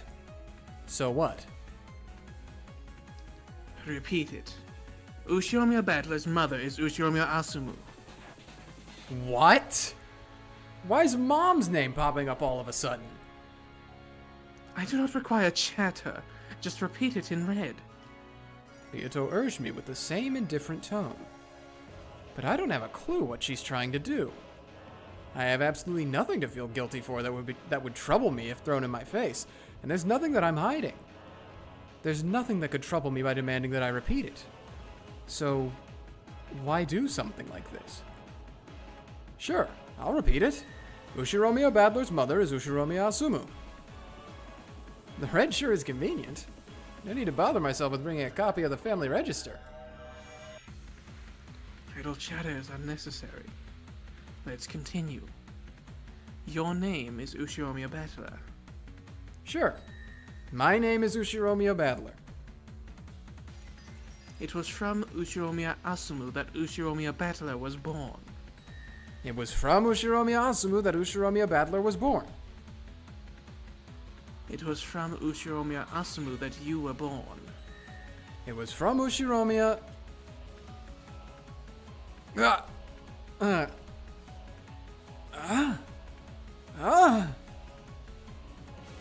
that time, my throat suddenly closed. I was rapidly assaulted with a choking suffocation. What's going on? One more time. It was from Ushiromiya Asumu that I was born. Damn. It was from Ushiromiya Asumu that I was born. What the hell? Even though I was doing it so easily a second ago, I suddenly stopped being able to get the red to work. Do you refuse to repeat it? I'm not refusing anything. It's not working for some reason. It was from Ushiromiya Asumu that I was born. Why? Damn it, why can't I use the red? What the hell?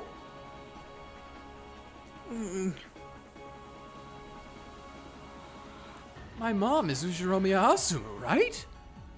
Why can't I say that fact in red? What's going on?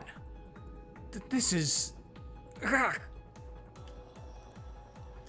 you try to forcefully speak red that cannot be spoken, you choke. There is no need to strain yourself. Allow me to use the aforementioned fact to press you in blue. Do you remember? The blue is used to proclaim a theory for the opponent to deny. They are then burdened with the responsibility of denying that in red, and if they do not, it becomes your victory. Then let us begin.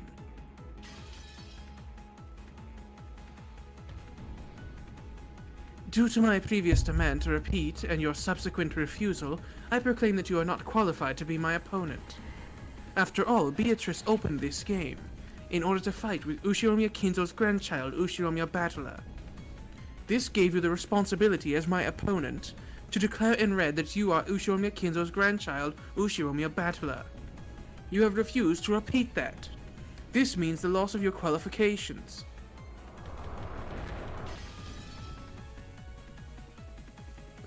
Deny something about that in red! Quickly! Sure. I am Ushiromiya Battler. Because I can say that in red, I should be your opponent. It may be a fact that you have the name Ushiromiya Battler. However, people's names are not exclusive. There is a possibility that multiple humans have the name Ushiromiya Battler. In short, this is what it means. You are a different person with the same first and last name as Ushiromiya Asumu's son, Ushiromiya Battler. What did you say? Don't be so stupid!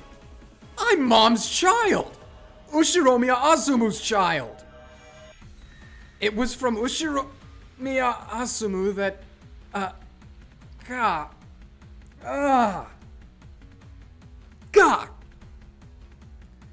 Damn! Why? Why can't I say that I was born from my mom? How could something so stupid be true? No need to suffer. I will not toy with you. This is checkmate. You are not Ushiromiya Asumu's son. What?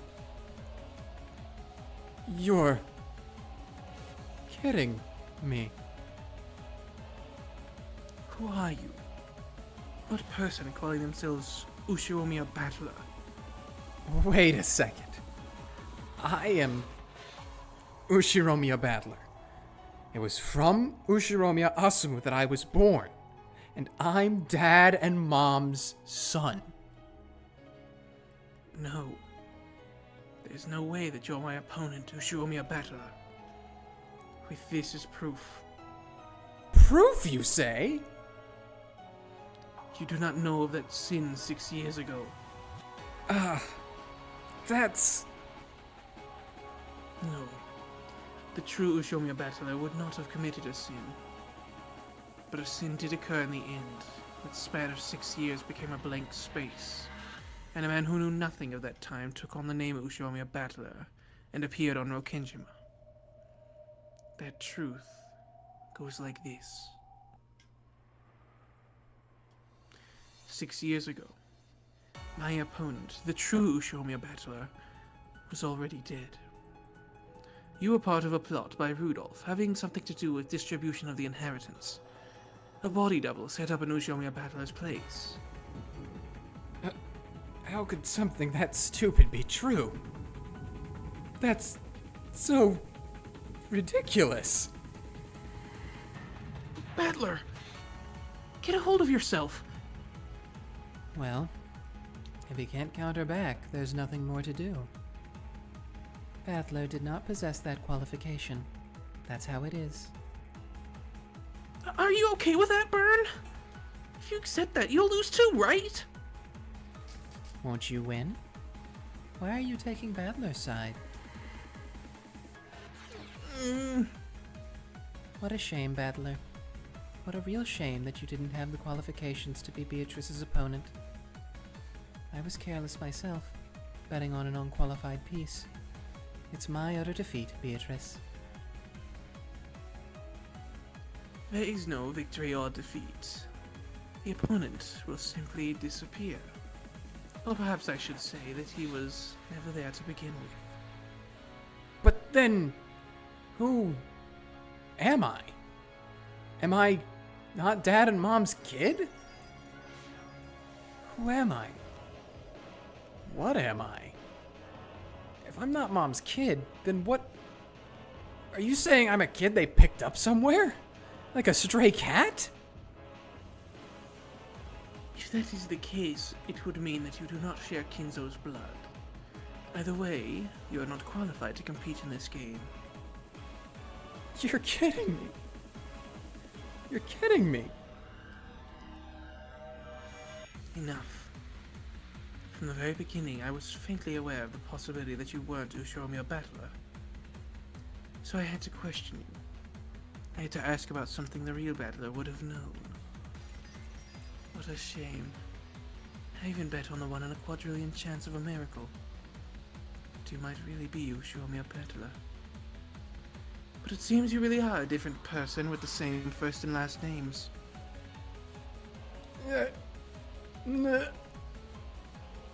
Bit by bit, Battler's form began to be clouded in darkness. No, maybe it was the other way around. The whole world was clouded in darkness, leaving only Battler. Battler was down on all fours, hanging his head and repeatedly questioning himself. However, he was not given an answer.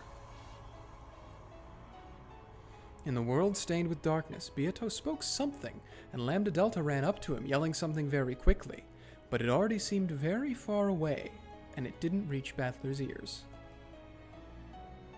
Then he, not knowing who he himself was, erased himself.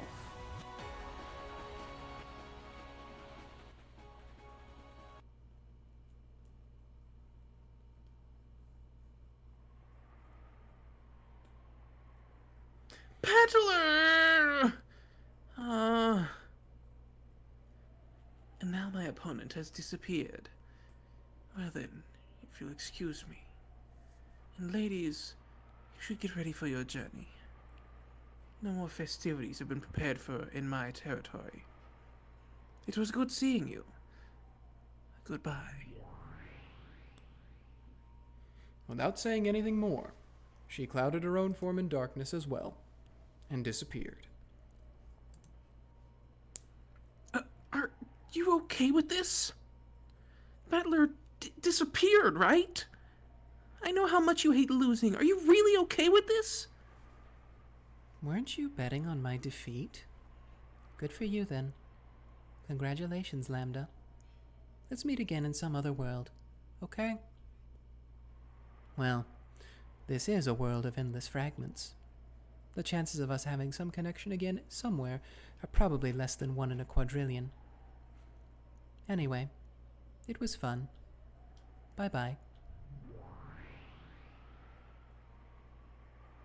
Wait up, Burn! Chasing after Bernkastel, who had disappeared first, Lambda Delta disappeared as well. After that, everyone was gone, and the study was now completely empty. It returned to silence, almost as though no one had been there from the outset. No one was here in the first place. The silent study spoke that wordlessly, and the sound of the wind and the rain began to fill the room bit by bit.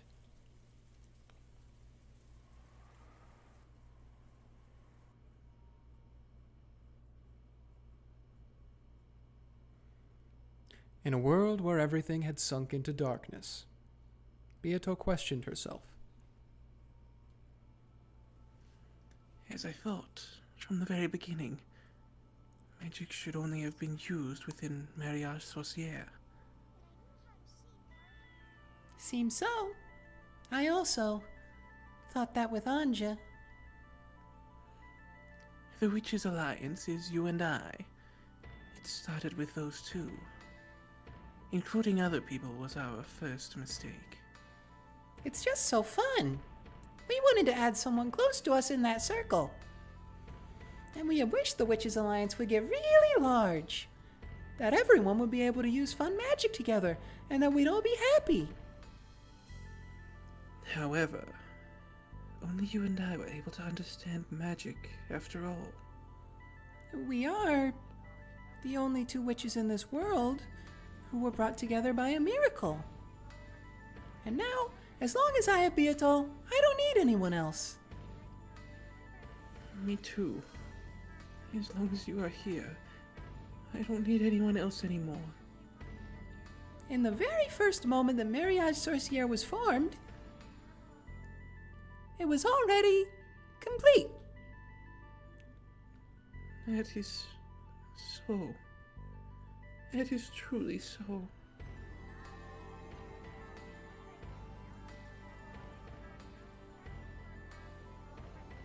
It was once a witches' alliance to make everyone happy together with magic.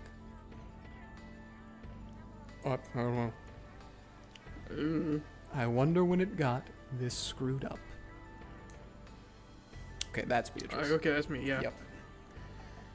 What did I want to do when I started this game? I can't really remember even that.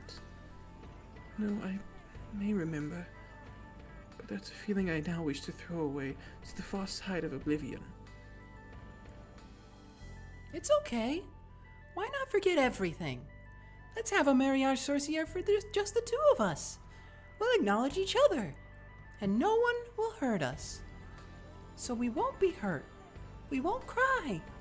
Let's forget everything. Hey, Beato. We are eternal. Maria? Ooh.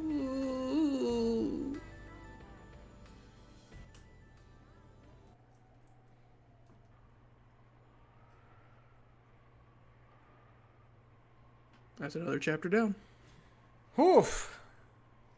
Well, I'll say, I did think beforehand of the fact that perhaps he was partially to blame for the murders. Did not think that they were going to pull the "you're not actually Asumu's son." The world 12 years later, October 1998. We're having a fucking party. We're having... Woohoo! That chapter, by the way, was called Cause of the Tragedy. Wow. Yeah. What are you thinking? What are you thinking about Oh, all man. that? What was everything that was said in red in that little section? Oh, I can pull it up. Give me a second. Because that's gonna form my opinions. I wasn't paying 100% attention to all of it because I was immersed. But gosh. Let's see. There's Battler said Wait. It was said that 6 years ago, no person called Beatrice existed for me. Battler Yep, said that. For him, yep. Yeah. Beatrice said, the sin I am now demanding you remember is not between Ushiomi Battler and Beatrice. Ushiomi Battler has a sin. Because of your sin, people die. Due to your sin, a great many humans of this island die. No one escapes, all die. And then, during that whole incident, it was, Battler said, my name is Ushiomi Battler. Beatrice, reinstated and was like, I am the Golden Witch Beatrice. I opened the game in order to fight Ushiomi Kinzo's grandchild, Ushiomi Battler. Battler was said, Ushiomi Battler's mother is Ushiomi Asumu. He said, my name is Ushiomi Battler. Then he said, this is all in red, it was from Ushiomi Asumu that Ushiomi Battler was born. And then the one Beatrice asked him to say that he couldn't was, it was from Ushiomi Asumu that you were born. Yep. And he couldn't get that one. Interesting. And then okay, Beatrice also said in red, you are not Ushiomi Asumu's son. Yeah. Okay. Interesting. Yeah. So,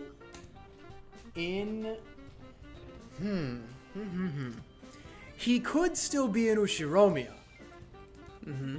Just not Asumu's son, then. Which might be how he turns this back around. He is still Kenzo's grandchild somehow. I just don't know in what way. Because that's what I was thinking. I remember her saying something about him being part of a body double thing, and I didn't remember if she said that in red or not. And if she didn't, I'm completely disregarding that. No, she said that in blue. That was her theory. Yeah.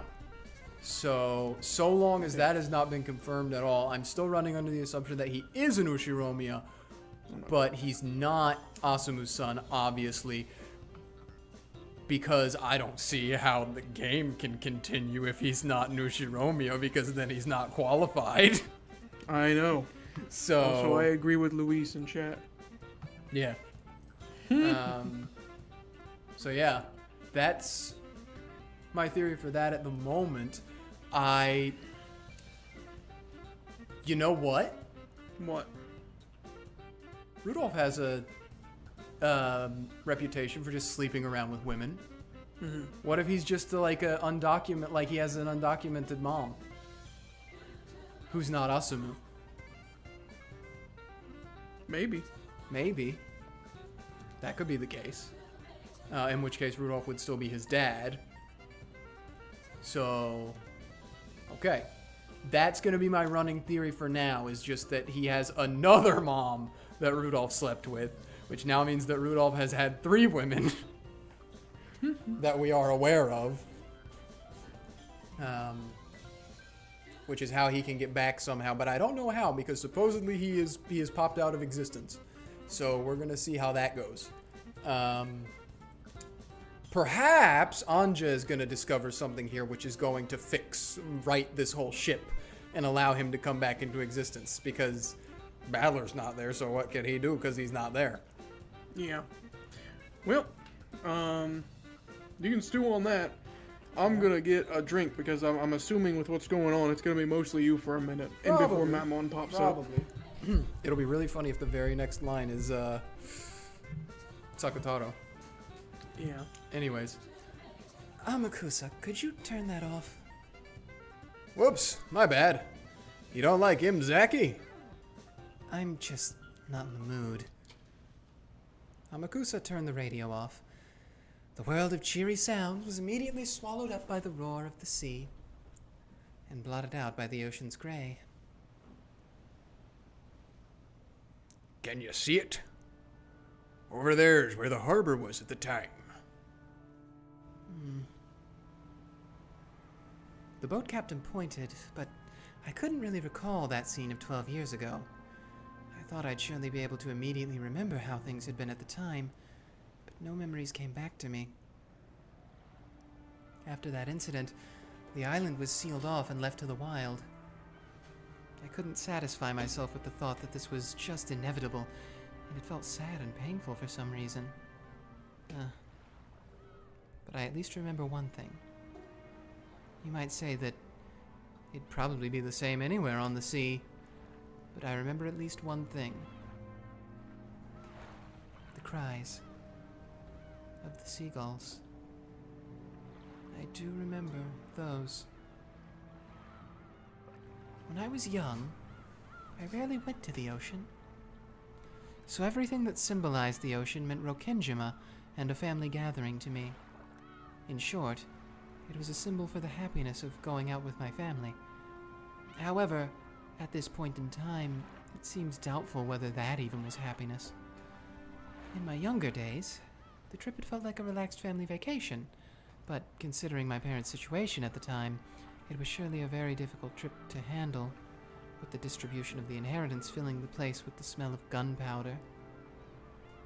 I can remember giggling all over the place, completely ignorant of my parents' feelings. Me in 2008 when my parents are figuring out how they're going to survive the worst financial crisis since the Great Depression and I am playing Minecraft. What happened? Rokkenjima, huh? Place of all beginnings, and the end of the line for all journeys. Amakusa, in an attempt to speak for my innermost feelings, tried to sound cool. The boat slowly rounded the island. I hoped that viewing it at a different angle might bring back my memories of the island's silhouette at the time, just a little. But in the end, even when that inlet was hidden completely by cliffs, I wasn't able to remember anything. Captain, please tell me about the other harbor you mentioned. Sure. Rokkenjima supposedly has only one harbor, but that's only for public appearances. On the back of the island, there's another hidden harbor. Like Rokkenjima itself, it has a second face which no one knows about.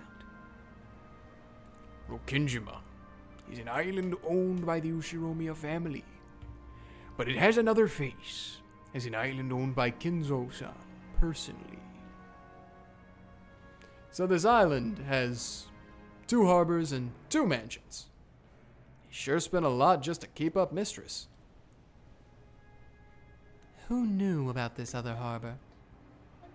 Very few. Kinzo-san, the butler Genji-san, those of us involved with the boats, and a very small number of the oldest servants. Both the previous owner of the Nanjo Clinic and that Kumasawa Ba-san knew. Naming it off like this makes it sound like there were quite a few, but basically there was a very small number of people who knew. Please, tell me about that other mansion. I was only told there was a mansion called Kuwadorian. Since I wasn't allowed to leave the boat, I never saw it, not even once. So it was far enough away that you couldn't see it from the harbor. I don't know. But it was a hidden mansion after all.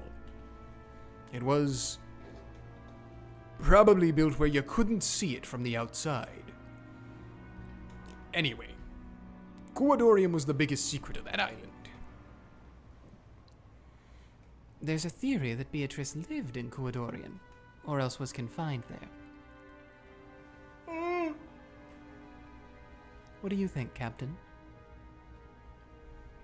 I did sometimes carry miscellaneous goods to Kuwadorian, and that included a lot of stuff that only women would use, and expensive stuff at that. I'm also convinced that theory is true. So, does that mean you never saw Beatrice directly, Captain? Nope. Came and went for about 20 years, and I never saw her once. 20 years? Whew. That means she was at least 20 plus. Looks like she wasn't some mademoiselle. But one day, bang! All coming and going to and from Kuwadorian suddenly stopped. That was about 30 years ago. So around Shawa 43, 1968, I think. Bang? You mean suddenly? We came to the hidden side on a set schedule to carry food and trash back and forth. Right. The hidden side's what we called the harbor linked to Koadorian. I get it. So then, One day, we got an urgent message from Genji-san. He said that until we heard differently, there was no need for us to go to the hidden side anymore. And did you hear differently? Not really. Long story short, one day I was suddenly told that they wouldn't need regular service to the hidden side anymore, and that I didn't have to take food there either. At first, I thought I was being fired, but I quickly figured it out. Going by the reactions of the servants who knew of Koadorian, I managed to guess somehow. Beatrice died, and there was no longer any need to take food or people to care for her. That's what I think. From that point on, I was never told to take the boat to the hidden side. However, after that, Genji-san came to see me face to face and got pushy, strongly urging me to never speak of anything related to the hidden side until I died. So, if that hidden mansion was abandoned for 20 whole years, why was Aunt Ava there? On that day 12 years ago, Ushiromiya Ava somehow escaped harm alone in a hidden mansion 2 kilometers away from the mansion. Why was she in a hidden mansion that had been forgotten for 20 years? I saw on the talk shows. Even I don't have a clue what happened. Not once did I guide Ava-san to the hidden side. I have no idea how or why she knew about or reached Koadorian. I wonder if it was possible to reach this hidden Koadorian by land. If, as we heard, the forest was dense and uncultivated, I seriously doubt a well-dressed lady person be able to bush crash it. So what about by sea? Maybe there was a motorboat or something. Are you kidding? That 2-nighter typhoon was awful. No way you could have used a boat. So what if there was an underground passage or something between the mansion and Koadorian? Wouldn't it have been a pain to have to charter a boat each time he wanted to visit his mistress's house? You mean a tunnel long enough to connect mansions on opposite sides of a 2-kilometer island like Rokkenjima? Well, I'd like to laugh at the thought, but this rich guy made a whole hidden mansion for his mistress. Guess I can't deny the possibility. What do you think, Captain? I'm a man of the sea. I don't know about holes. Dang. That's a good quote. True. Hey, listen. It just makes sense. But the Japanese military dug a 25-kilometer tunnel on Iwo Jima. Wouldn't surprise me if that Kenzo-san could dig at least 2 kilometers. There really is something wrong with this island. Even now, not one of us really knows a thing about it.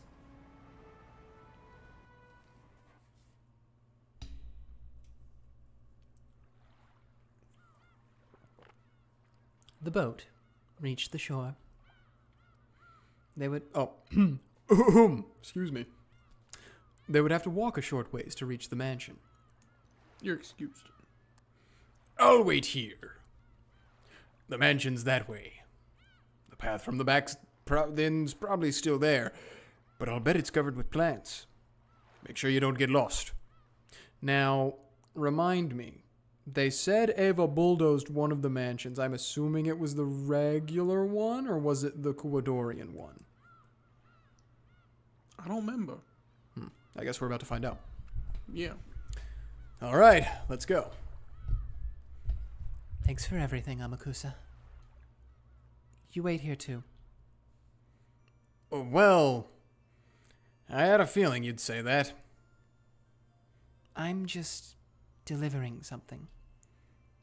It'll be troublesome for them if you come too. I imagine your toxin is strong. Toxin? Oh. I'll be back soon. Today our main goal is Koadorian, After I deliver this, I'll come right back. Ange put on her knapsack, holding the flowers she would offer. Give her some space, young'un. See you soon, little lady. Your family's waiting for you.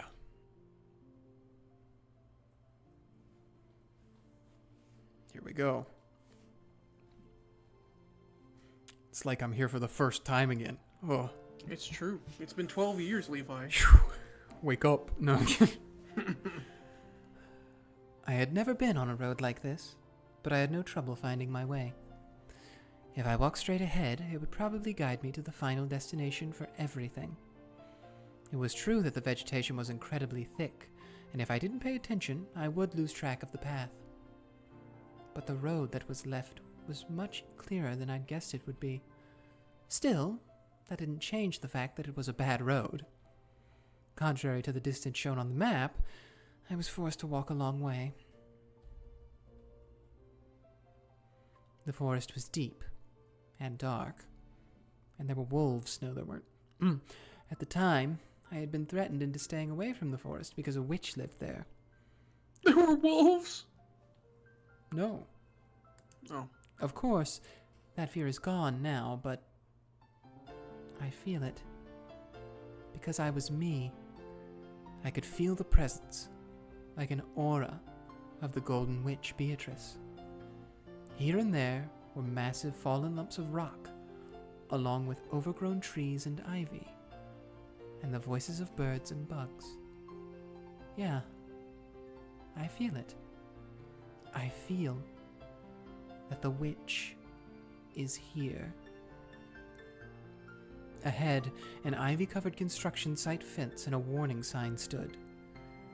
No entry, Tokyo Metropolis. That was written on it. Yeah, that's right. When you think Tokyo, you tend to think of a city, but Rokkenjima is also located within the Tokyo Metropolis. Apologizing to the sign for my rude mistake, I climbed the fence. When I crossed the steep slope beyond that, my field of vision rapidly expanded, and a fresh sea breeze blew through my hair.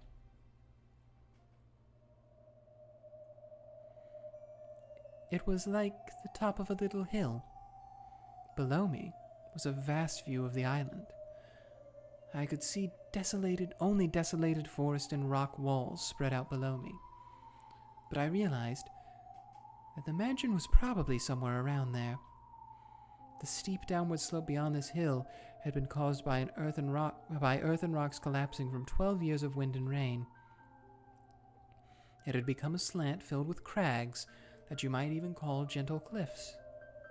And it would be easy to tumble down, though it looked like climbing back would be pretty difficult.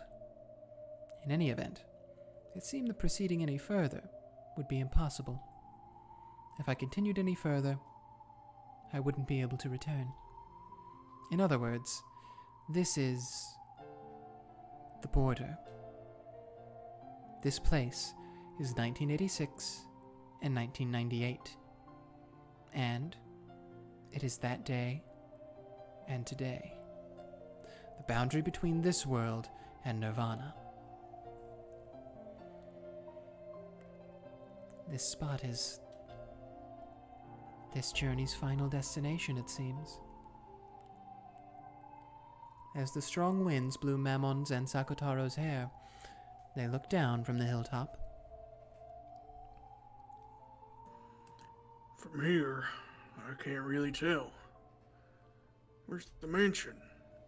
Let's get closer. That's impossible.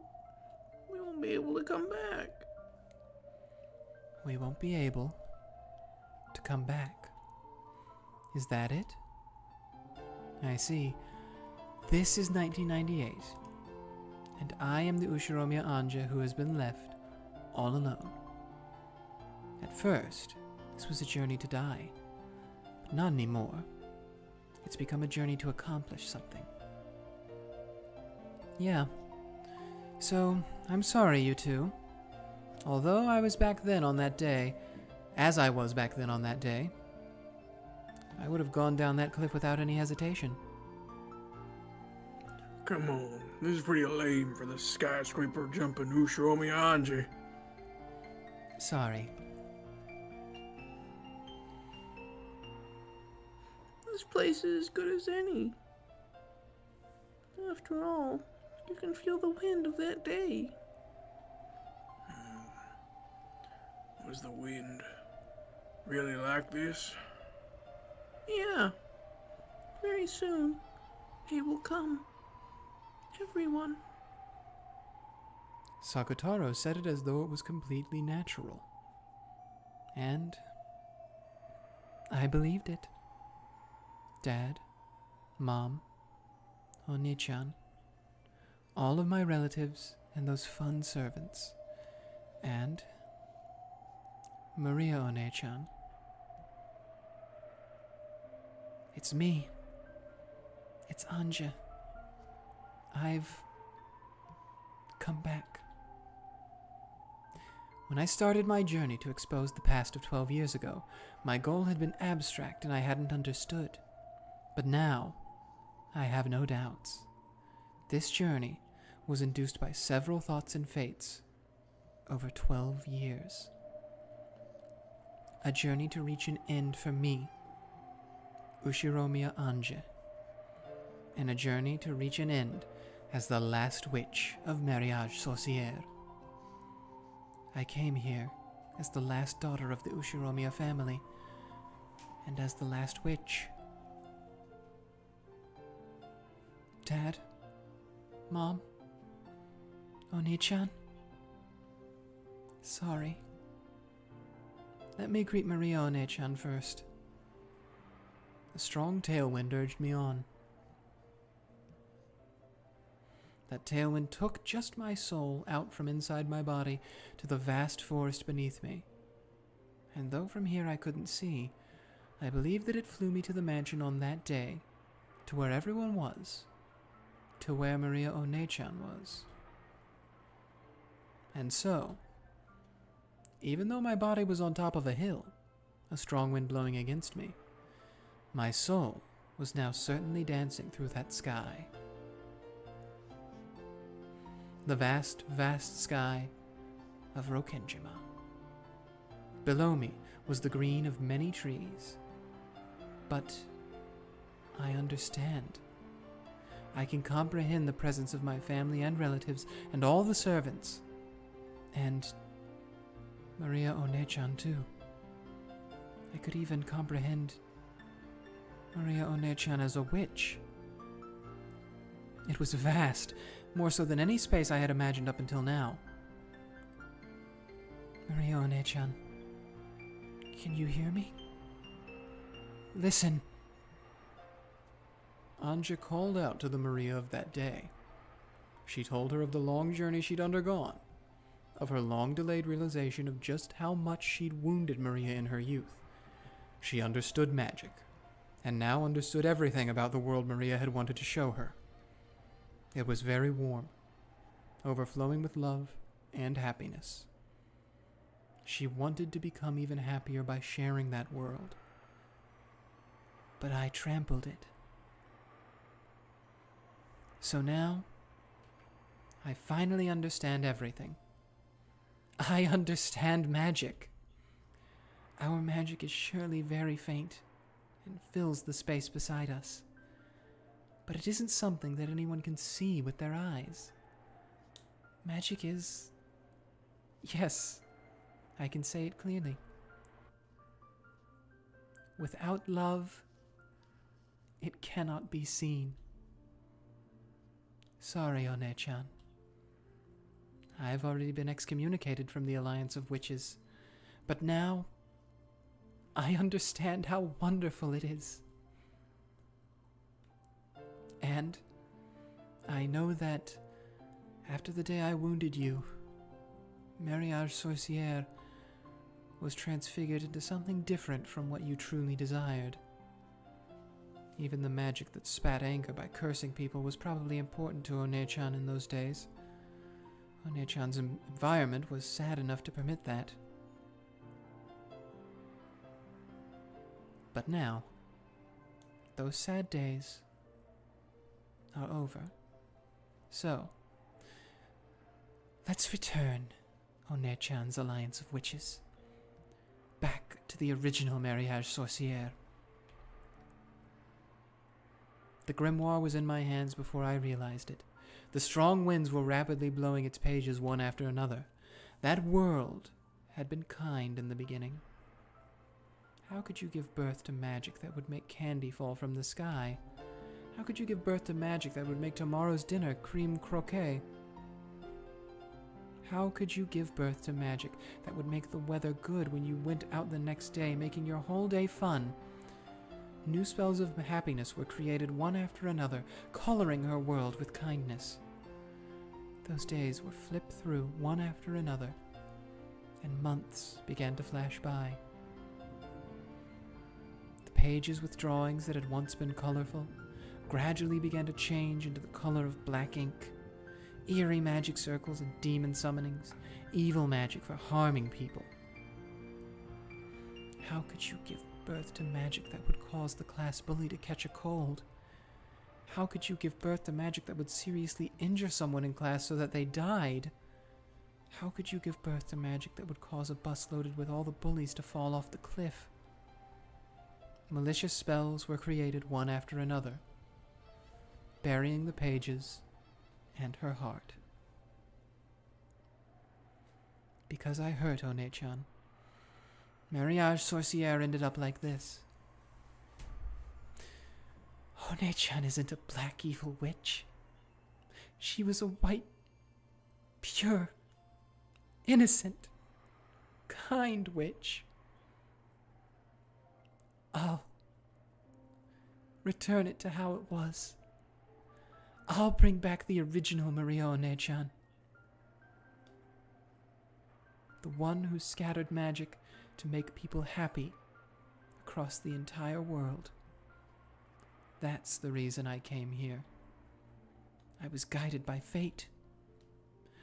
Maria One-chan, can you hear me? Show yourself before me. That voice rode an even stronger wind that was sent 12 years into the past. Then, the wind gradually ceased, and silence fell.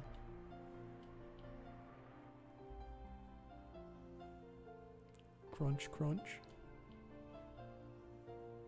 I could hear the sound of gravel being stepped on. I listened to those footsteps, surprised at this miracle. Without a doubt, those were Maria One-chan's footsteps. Maria One-chan! It's Kasumi. Looks like I finally found you, eh, Ange-chan?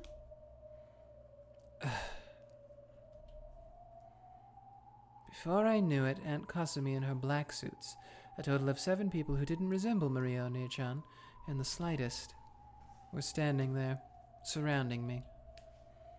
And it felt like my voice had been just about to reach Maria One-chan too. Because of these guys' toxin, that magic was cut off. Ange clicked her tongue at that, but Kasumi probably didn't hear it that way.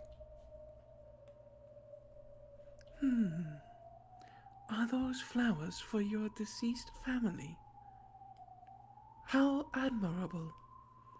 You're going to throw them, right? Go ahead, we'll wait that long. Just what are you waiting for? But Ange could more or less guess. The way the black suits unnaturally stuck their hands into their pockets clearly brought to mind the likelihood that they had handguns. This is a deserted island. There could be no more convenient place to dispose of someone. I have absolutely no interest in the family matters of the Sumadera family. But if I die, all that wealth will go to them. Unlike me, they're probably very interested and concerned about this matter. Of course, it seems that if the massive amounts of stock I own suddenly go to them, it'll be pretty bad for the Ushiromiya group as well. And they're apparently having a secret feud fighting over me all by themselves. That's probably why President Okonogi gave me Amakusa as a guard. Having Amakusa wait on the boat was a regrettable mistake. And Kasumi, how long have you been waiting for this ambush? Since early morning. Thanks to that, I'm completely tired of waiting. After all, there are no cafes or dressing rooms here. No toilets either, so I guess you had to elegantly drop a load behind a tree. Ah. A lady with half Sumadera blood flowing through her veins will not use such filthy words. You really are Sumadera Kirye's child. Not a trace of grace. She grabbed me by the hair and forced my face up to hers, and then spat at me. My words might be filthy, but they're no worse than her spit. Every time you talk to me, Aunt Kazumi, it's always about Mom. Am I really that much like my mother? Yes, you are. That impertinent gaze. Your mouth and nose are the same too. Freewheeling and irresponsible. You thought nothing of the long history and tradition of the Sumadera family, and selfishly flew out of the house. Thanks to that, my entire life has been devoted to cleaning up your mess. I guess your life really has been covered with crap. When I was slapped on the cheek, my ear was smashed, and for an instant, my head rang. My hair was pulled, spinning me around, and I fell to the ground. And in a flash, the ground was kicked, and I was struck with sand. Yes, you truly are like Nei-san. That gaze like you're mocking me somehow. Yes, I remember so many things. You're a sad person. I'll bet that since you were young, you always got compared to Mom and scorned. And for your entire life, you'll never be released from that wretchedness. A little girl like you couldn't possibly understand. You see, your mother is a loser who threw everything away and ran away from the Sumadera family, right? Do you know how much trouble I went through because of that loser? Any trouble you went through has nothing to do with me. Sorry, but what am I supposed to do about something that happened before I was born? When will your life begin? It never will. For all eternity, you'll always continue to be sneered at by my dead mother until you die. If only you just die. Why are you living? You little piss. You all make her some tea. Leave it to us. Leave it to us. You big mouth shitty brat. Let's teach you a little lesson. The black suits dashed up to me, violently grabbed me by the nape of the neck, and dragged me down. Do whatever you want to her until my break is over. Teach my cute niece her place. Sumadera Kasumi. When I think about it, she was a pitiable person. To the outside world, women of the Sumadera family were trained to be in a position that supported and deferred to men. But in actuality, strong leadership was required from them so that they could manage all the common people. The role demanded of them really was that of a female commander, like a literal reading of the word okami. You know that one? Doesn't that mean God? No, that means wolf. Wolf. Yeah. Kami is just God. Yes. Managing the Sumadera family with all its traditions was not something that could be accomplished with just an ordinary level of dignity. It was an unimaginably heavy responsibility. Normally, this would have been demanded of Kirye. Kirye had undergone that harsh training, and Kasumi, as the younger sister, should have been able to take it easy. No, on the contrary, she had lived like a lazy, selfish, and affluent princess, sneering at Kirye, who had been given the heavy responsibility. However, Kirye had suddenly been disinherited. She had refused the fiancé her parents had arranged and gotten pregnant by her lover, Ushiromiya Rudolph. From the Sumidera's perspective, even though the Ushiromiya family held a vast fortune, it was a low-level family that had already collapsed, and to become not even a legal wife, but a mistress to the second son of that family. Normally, a daughter of the main family would be shown no mercy for such dishonor. They would wrap her up in a mat, place a pole on end, and throw her either into the Pacific Ocean, or if the pole fell to the right, in the Pacific Ocean if the pole fell to the right, or the Sea of Japan if it fell to the left. But Kyrie's punishment ended with disinheritance, an unbelievably warm-hearted decision. After that, the Sumidera family began receiving favorable treatment from a section of the Ushiromiya group. There must have been some kind of backroom deal. In other words, Kyrie openly left the Sumidera family under the pretense of gaining financial support from the Ushiromiya family. Kasumi had watched it happen in shock. No, she even disparaged her dishonorable sister as a loser. But eventually, she realized that the heavy responsibilities Kyrie had borne would be passed on to her. And then, for the first time, she saw that she'd been outwitted.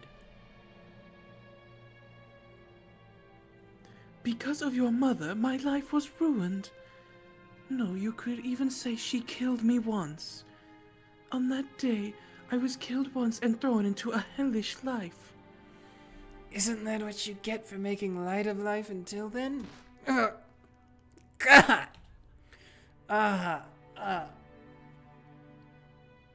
Don't you ever stop talking, girl. Ha! The black suit punched me in the gut and I doubled over. But I was quickly grabbed by the nape of the neck and made to stand up again. Kasumi cold-heartedly looked down at me, smoking a cigarette. The painful days after Kyrie had left were floating through her mind. Until then, she had been allowed to be a simple lady, free-willing and naive. Only the older sister, Kyrie, had been harshly trained, and she, the younger sister, had been able to live as nothing more than a princess. Then, suddenly, everything got flipped over, and her life came crashing down. My life, lifestyle, and the way I lived were all stolen from me. Do you know how much I was derided by those relatives who didn't know the details, all because of my sister's dishonor? I detested her. I detested your mother enough to make me spit blood. Glad to hear it. Keep up the good work. Good! A kick landed in Ange's side as she crawled on the ground. Ange didn't stand up again, so she continued to lie there like a caterpillar as she was kicked each time she spoke up. I saw Nei-san at an Ushiromiya group party once. She was with her husband, looking very happy and laughing. She pushed everything onto me and found happiness only for herself. So what? How is taking it out on me going to make you happy? Will taking it out on me turn back time and change history or something?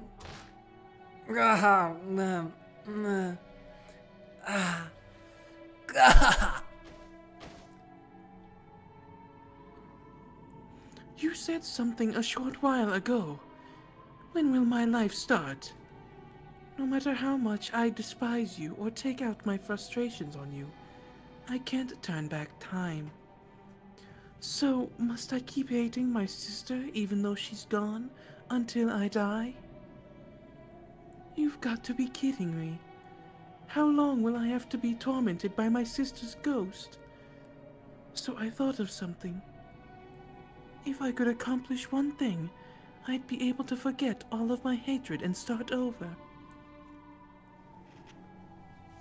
Ange was about to lash back out at her, but stopped, because she'd be kicked again if she responded.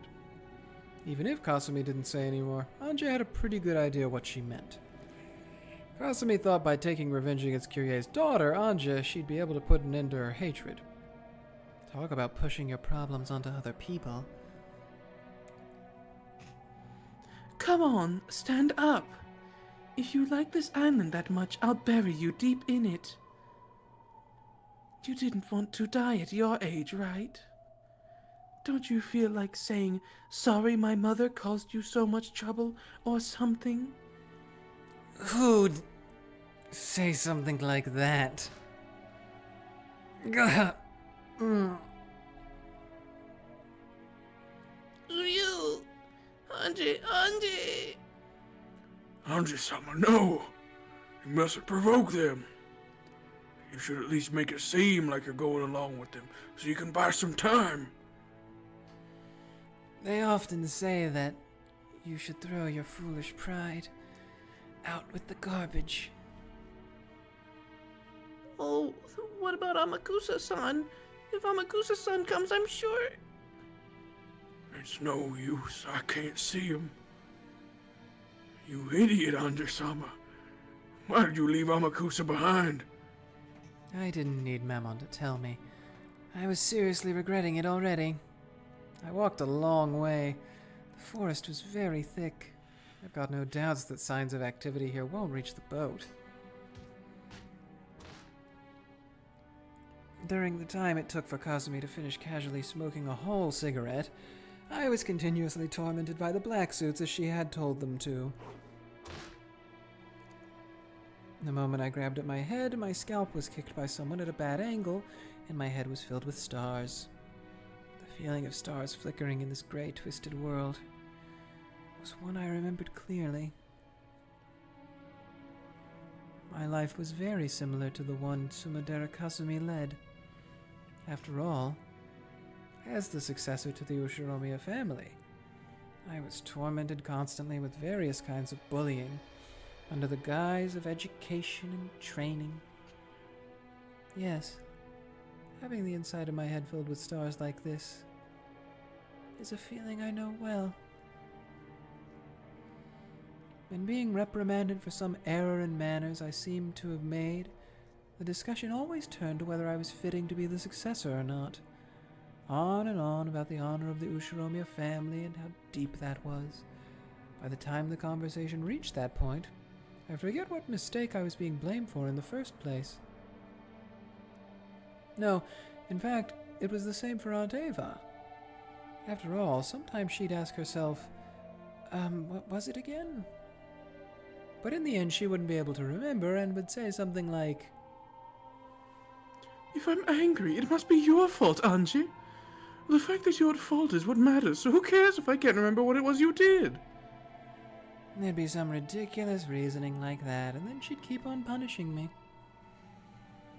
Yes, Aunt Ava's punishment wasn't something that would continue until I learned something, or acknowledged my mistake, or apologized. It would continue until Aunt Ava wanted to stop.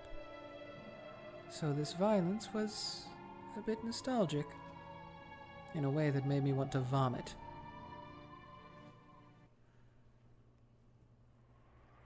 I open my eyes, and look, there's Aunt Ava, right next to Kazumi, who's smoking a cigarette. I can see Aunt Ava, almost as though the two of them are laughing together. When I think about it, even Aunt Ava's life might be a thing worthy of my sympathy.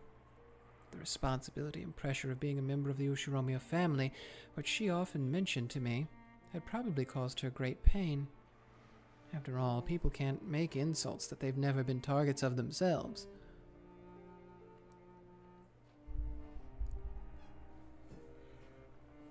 It was probably the same for Aunt Rosa as well. As the youngest child of the Honorable Ushiromiya family, she must have gone through many tough times.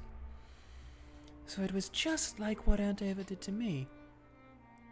Just like what Sumadera Kasumi is doing now. Aunt Rosa must have been the same.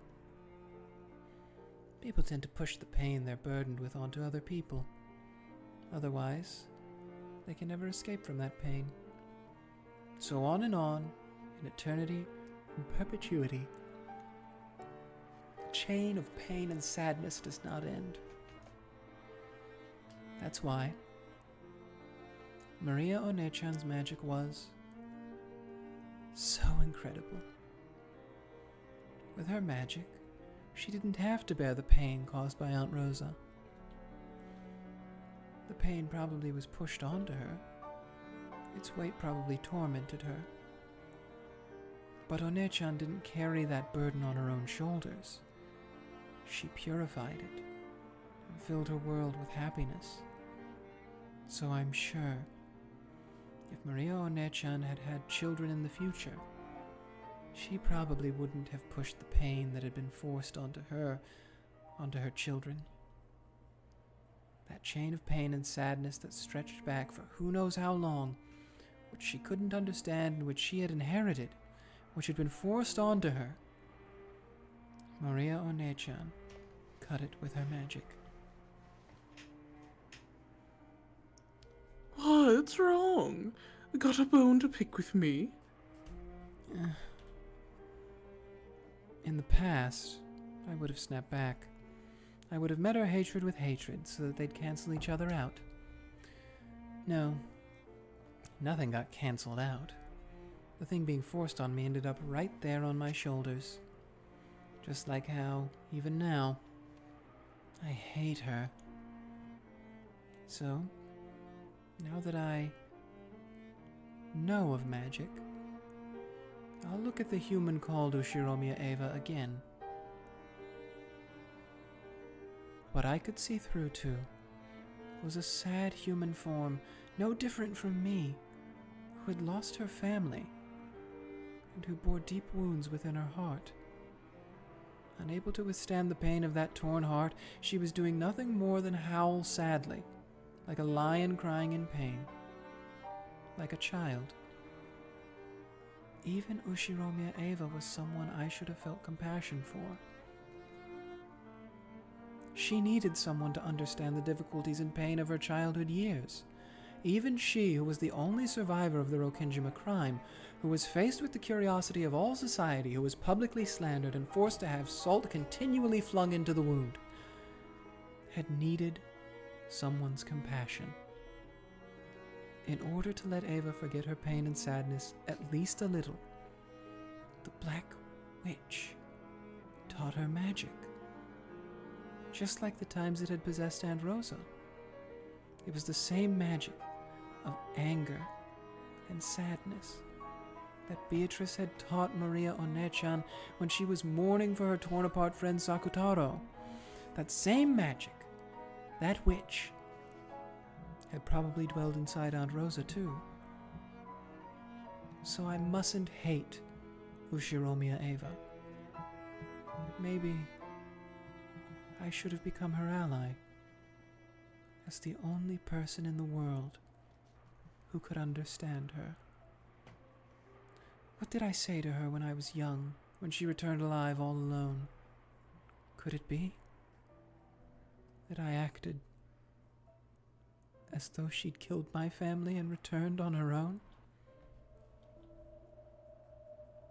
I can't believe it. Aunt Eva, who has never been more than an object of and a synonym for hatred throughout my life, is turning into a human I can understand. So, I can see, right next to Aunt Eva, the form of the Black Witch who taught her the black magic.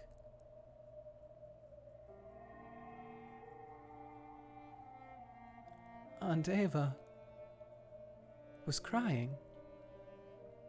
It was only natural.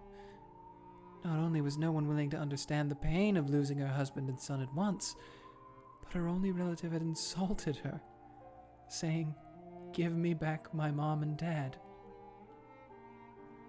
I can't make the excuse that I was merciless because of my youth. However, to her at the time, it had probably been cruel enough to sever the last thread in her heart. In the following days, the talk shows and magazines publicly slandered her, the truth of her husband's business and character, and even her beloved son, were negated. She no longer had anything left. She could do nothing but cry and howl, trying to forget the pain and sadness, at least for a while. After all, she could only feel a tiny bit of release, and only during the time that she howled. And so, the Black Witch taught her how to howl. The one I hated was the Black Witch. Black magic can probably release one from that pain for an instant. However, it never lifts that weight from a person's shoulders. On the contrary, it forces that weight onto further victims, filling the world with hatred. If only Aunt Eva knew of white magic, and had a true witch nearby. Shouldn't that have been me? Didn't I learn the magic to create happiness from Maria One-chan?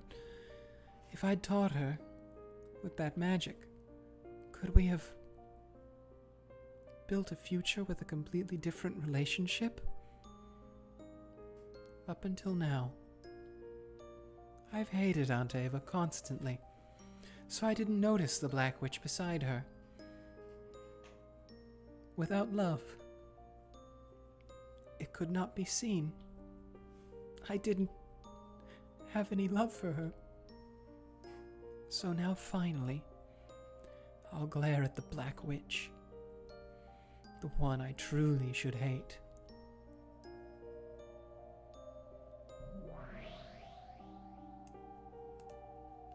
Oh, what's this? You can see me. I see you. The one I should have hated wasn't Aunt Eva. It's you. Whoa, awesome. To think that a lowly human could see a witch like me. So, are you trying to say something with that glare? Do you hate me? Hate? Yes, I do. But that's not quite it. I just think you're sad. Sad? What are you saying? Come on, go ahead. Why not hate me as much as you want? I won't hate. Hating you means I'm doing nothing more than inheriting Aunt Eva's hatred. I'll put a stop to hatred. I'll accept Aunt Eva's pain, purify it, and throw it away.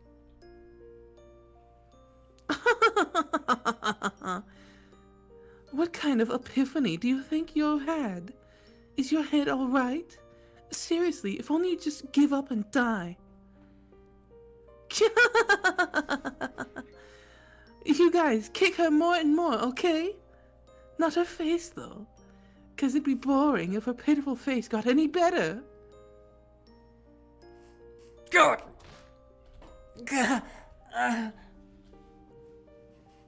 The black suits persistently kicked my stomach and back, as though they had been ordered to by the Black Witch.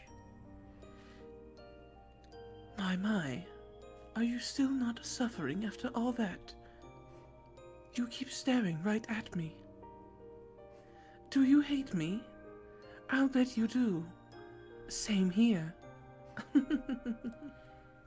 Kazumi sneered at me, but for some reason, I had the feeling that she was crying behind that expression. Just like me, the pain of being forced into an unreasonable life would never, ever heal. The sad lion gasping in pain from the thorn he can't get out continues to howl. Hey, Sumadera Kasumi, take a look. Over there, it's you, as you used to be. Don't you feel better now? You used to be standing there, but now you're on this side, right? Isn't it great? Don't you like having the roles switched? Yes, it really is. Great. How can you make that kind of face, Ange? Go on and cry. You want to, right?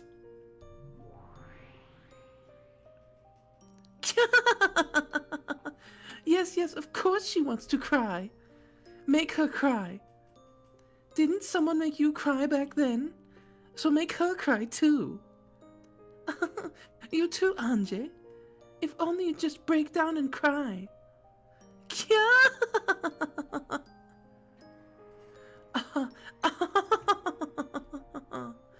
Cry, Ange. I want to see your crying face. Cry and try saying, I'm sorry, Aunt Kasumi. Yes, make her say those words. Aren't those words painful? Isn't being made to apologize for something that isn't your fault just the worst pain? Make her feel the same way. By doing that, you can relieve your pain. Yeah, that's it.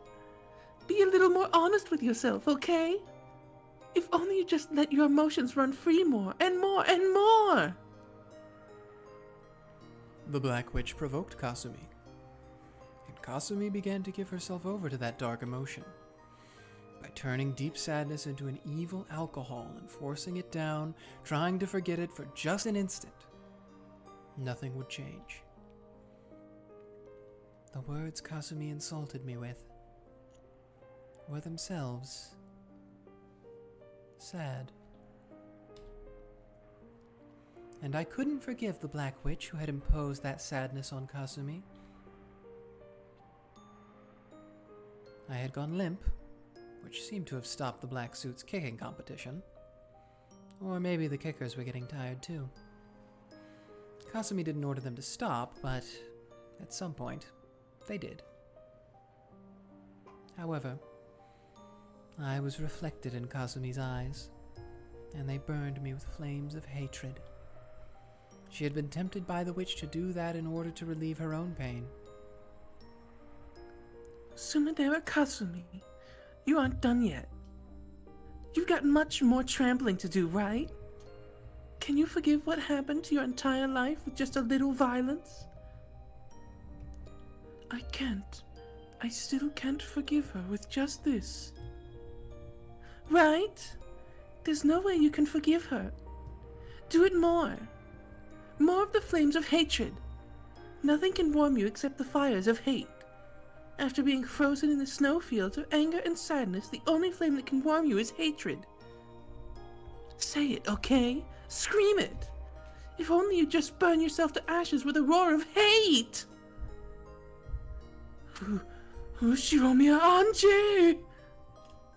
I cannot live without hating you!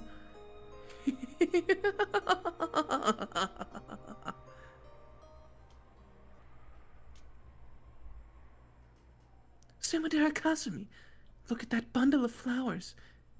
These flowers are for your dead family, right, Ange?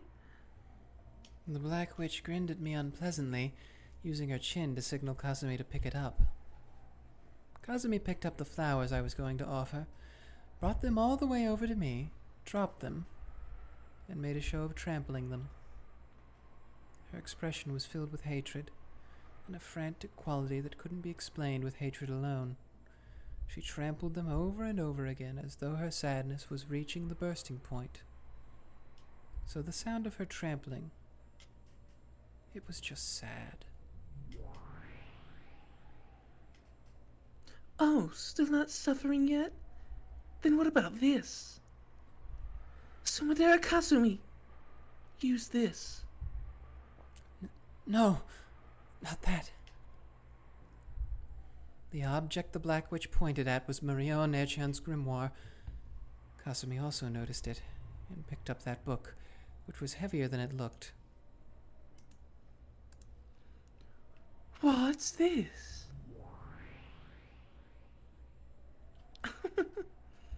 Why not read it? You might fall over laughing, okay? Kasumi opened the grimoire, skimmed over the contents, and snorted derisively. Give it back. That's Onechan's. Of course, my hand couldn't reach.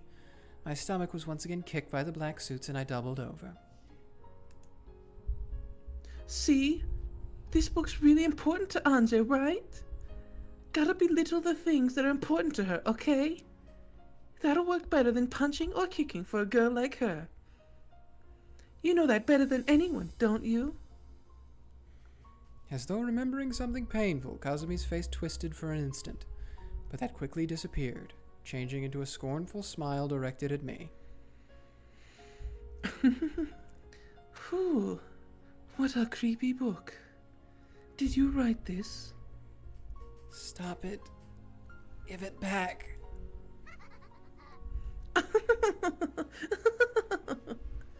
Look at that face.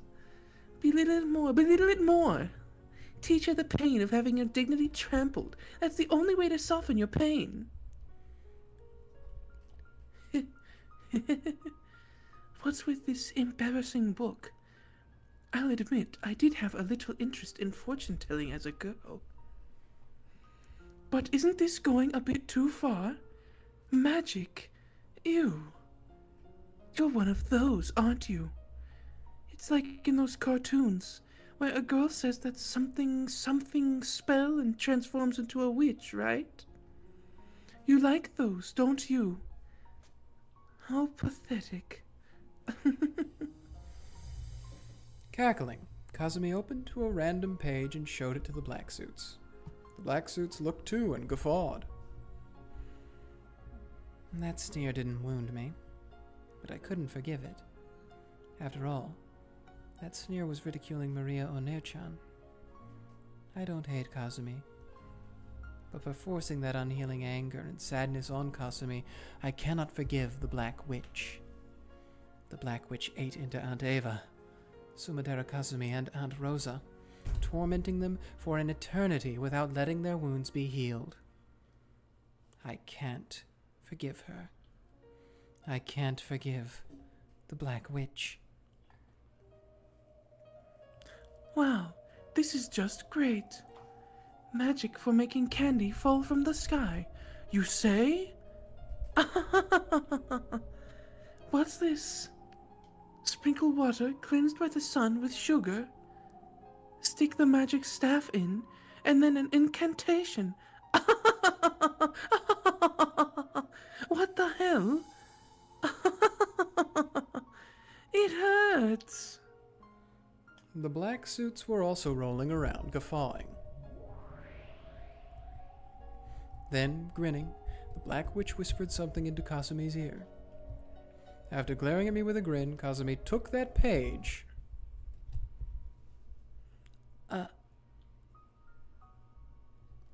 Kazumi grabbed hold of that page, tore it off, crumpled it up, and threw it away.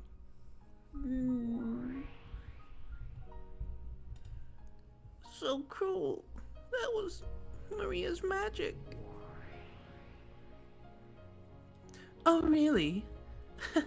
How sad. It was one of the spells to summon happiness that Maria had made with Sakutaro. Anyone knows that making sugar water, coloring it, and leaving it by the window isn't going to make candy fall from the sky. But after repeating that every day, one time, on her way home from school, she had found several pieces of candy scattered around. How happy must that miracle have made Maria One-chan? Didn't she treasure that candy, eating it during her night alone with Sakutaro to distract herself from loneliness? That magic that One-chan had given birth to had been torn and thrown away, and had disappeared. The whole miracle of happiness that magic had given birth to had been torn and thrown away. Oh, this part's great too. Magic to make tonight's dinner cream croquette. What's next? Magic to make bell peppers taste good. That's not bad either. So stupid. Tear that too. If only you just tear it more and more. With a brutal, loud laugh, The Black Witch made Maria Onechan's spells get torn out, one after another. Magic of happiness was sneered at, torn, and thrown away.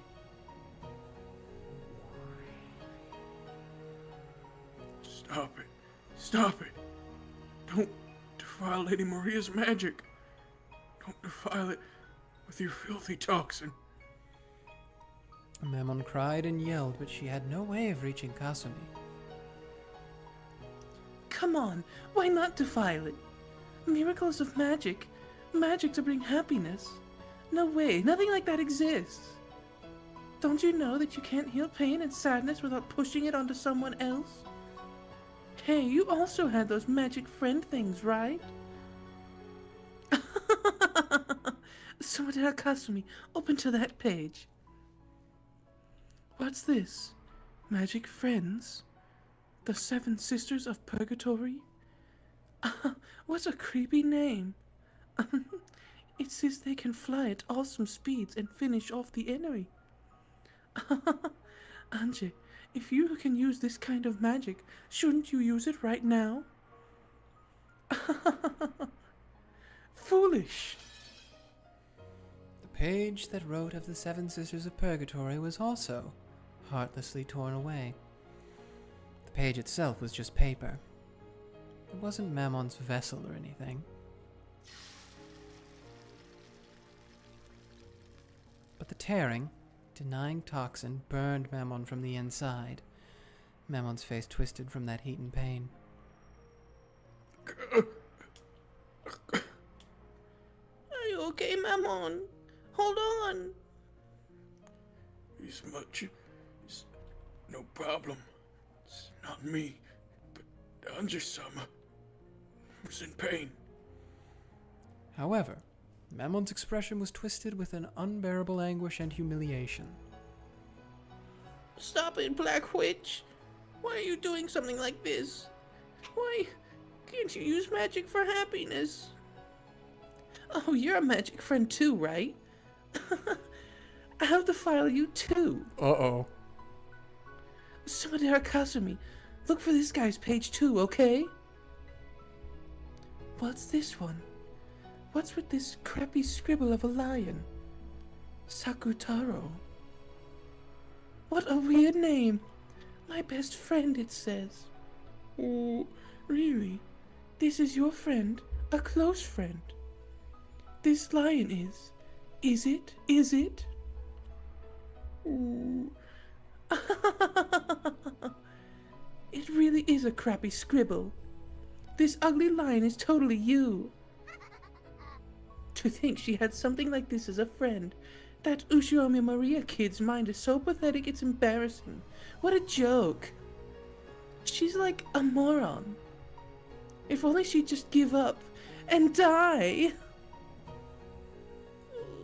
You don't make fun of Maria. Stop it. Don't break it. No Have fun with way. that. Yeah. Yeah. There was a shrill sound. The page had been filthily ripped out. The picture of Sakutaro that One-chan had drawn was violently ripped in half.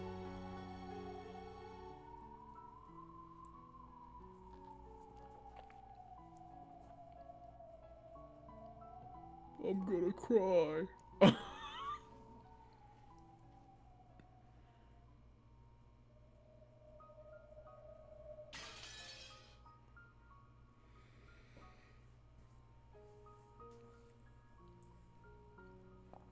Oh, Umineko, you hurt me, Umineko. Why was you do these things to me, Umineko? They're playing the sad song too, which is the title always kills me because it's really sad. Thanks for being born. What a crappy picture. You all laugh too, okay? It's about to get really bad. A pair of the black suits laughed vulgarly and heartlessly trampled the two halves that had been torn and thrown away. Ooh. Ooh. Sakutaro, hang in there. I'm not sad. I just can't stand it. I just can't stand that Maria's being made fun of, and I can't do anything about it. To humans who can't see us, it's as though we don't exist. We can only interact with humans that need us. That's why we're furniture. As Sakutaro and Memon supported each other, they crouched down, sobbing.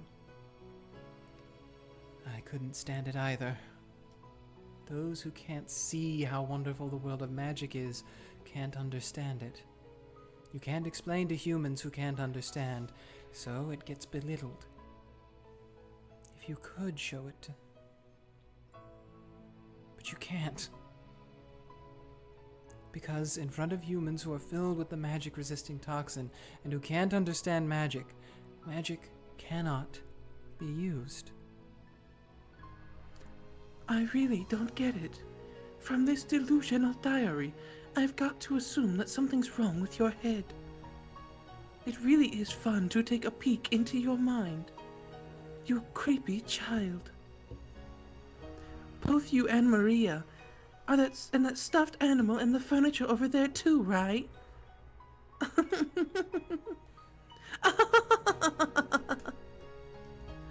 Ah, I could laugh. You don't have any friends, do you? You're always all alone, so stuffed animals are your friends? What a pitiable child. Don't worry, I understand. I know what it's like to live that way. So I'll accept it. You really are a pitiable child, right?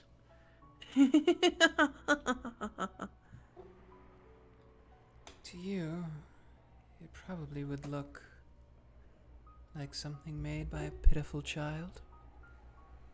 That's right. If 100 people were to read One-chan's diary, 100 people would probably think the same thing. I used to be like that too. But you know,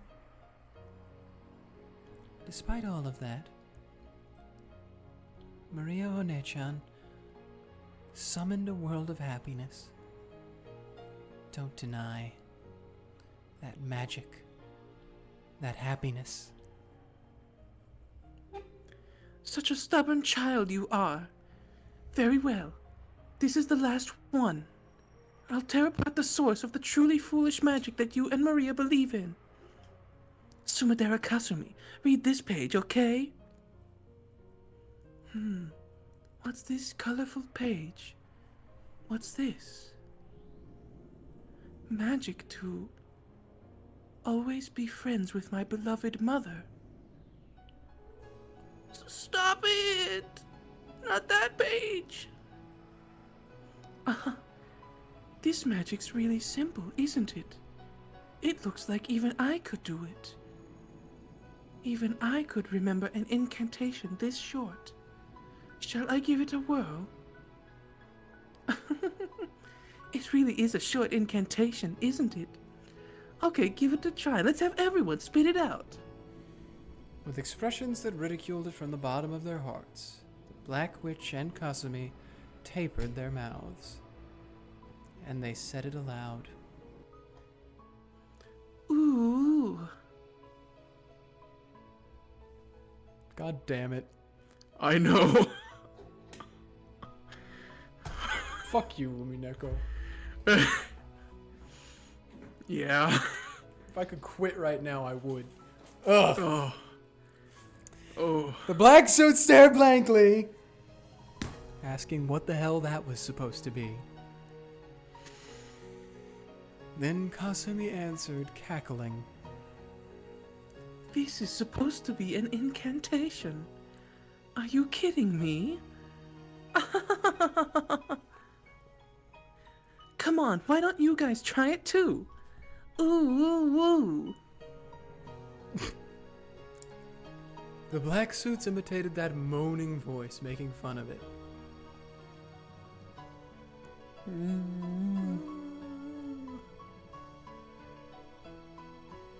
That was the incantation for the magic that would let her always be friends with her beloved mother. What the hell? How stupid. If you could make family relationships better just by saying, ooh, the world would always be peaceful.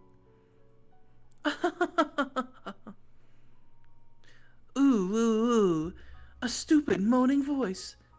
Too bad that if you do this over and over again, people will think you're a pathetic, stupid kid.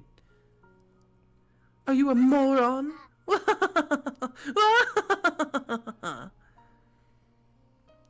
Stop it! At least don't belittle that magic. It was the day of a picnic when Maria One-chan and Aunt Rosa were alone. It was written that this was one of the top 5 happiest days of her life. One-chan was singing a song she'd just learned from her mama. Her mother had been delighted, but partway through, Maria forgot the lyrics. But since she saw that her mother was so happy, she tried to sing until the very end, with ooh, ooh, ooh. Even though she only pretended to know the lyrics, her mother had enjoyed it a lot. After that, ooh had remained as an incantation to remember that day she'd spent in fun and happiness with her mother.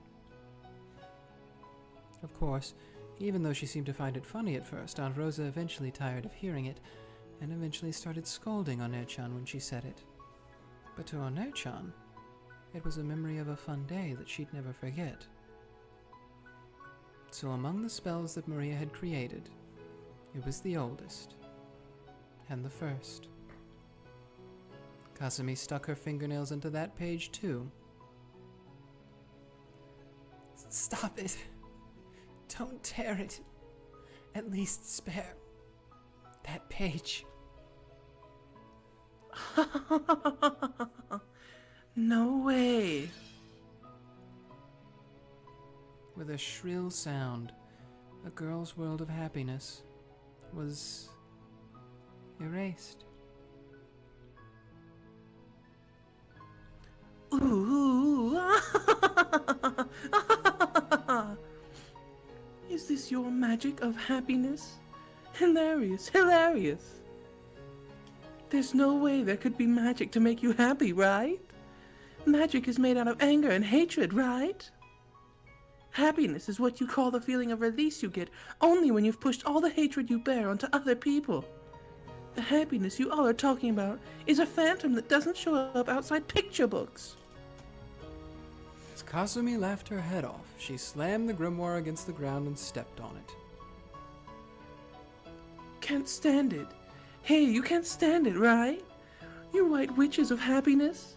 If you can't stand it that much, why don't you show us? Show us your magic. If it exists, then you just have to show us, right?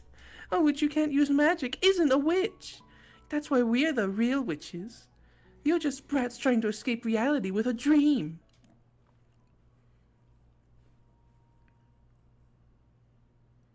Then, if I can show you magic,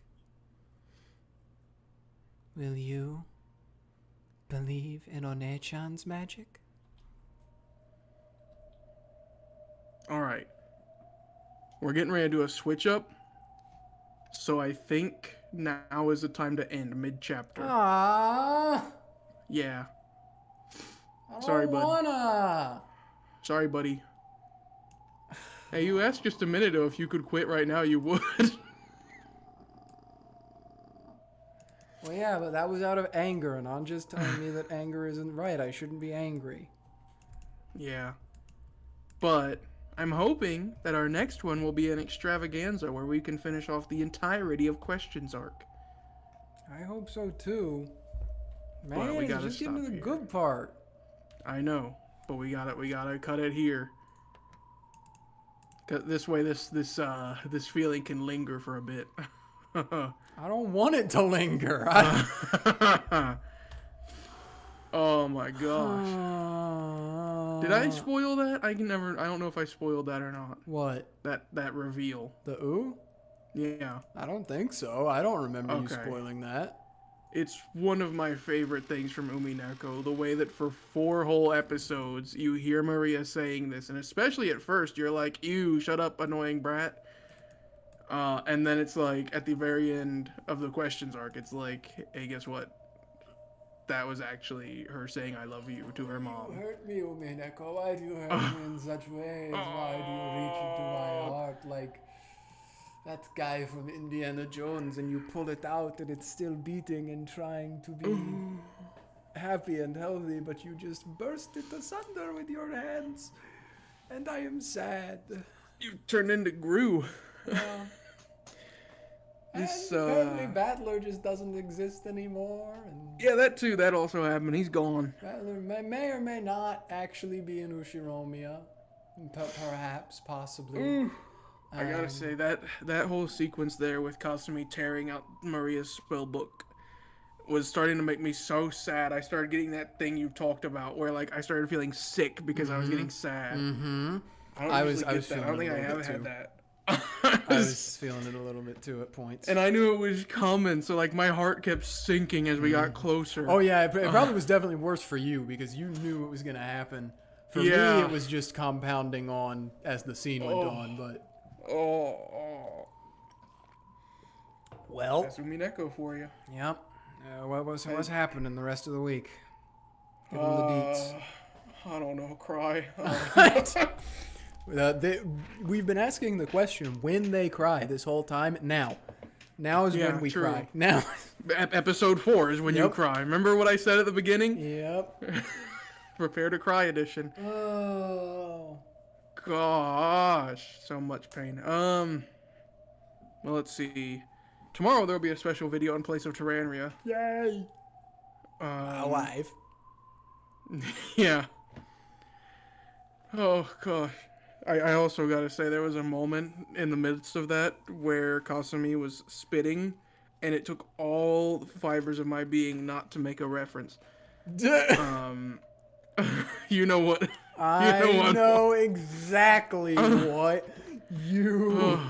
I would have been in big trouble. If I speak, I will be in big trouble. Well, I'm proud of you for having the Thanks. strength. It was hard. Hey, Taryn would have never known. Yeah. True. Oh gosh. Sorry, I still feel sick Yeah. in that scene. Yeah, right? I know. Oh. Tuesday, I'll be doing Dark Souls, and I'll be crying in a different way. I'll be crying frustration. Probably not, though. We're starting to get on a roll in Dark Souls now. That do be original Dark Souls for you. Yep. It's really just run-ups. Run-ups are crazy. But we're on a roll now, I feel like. And then Wednesday, podcast. Thursday should, hopefully, Be this again. be the grand finale Yep. of Umineko Questions arc. We will And then that would we will be mean- halfway through, guys. Yep. And that's including the tea parties. I'm hopeful we can finish this episode and the tea parties on Thursday. Just depends on the time we have available to us. All right. And then next Sunday, join us back here again for hopefully the beginning Of answers. of episode 5. And the answers arc, yeah. Yeah. It only took us. This was episode 36, right? So that's gonna be episode 37. It only took us 37 episodes, guys. Yep. Woohoo! Ooh, indeed. Ooh, indeed. Oh, gosh.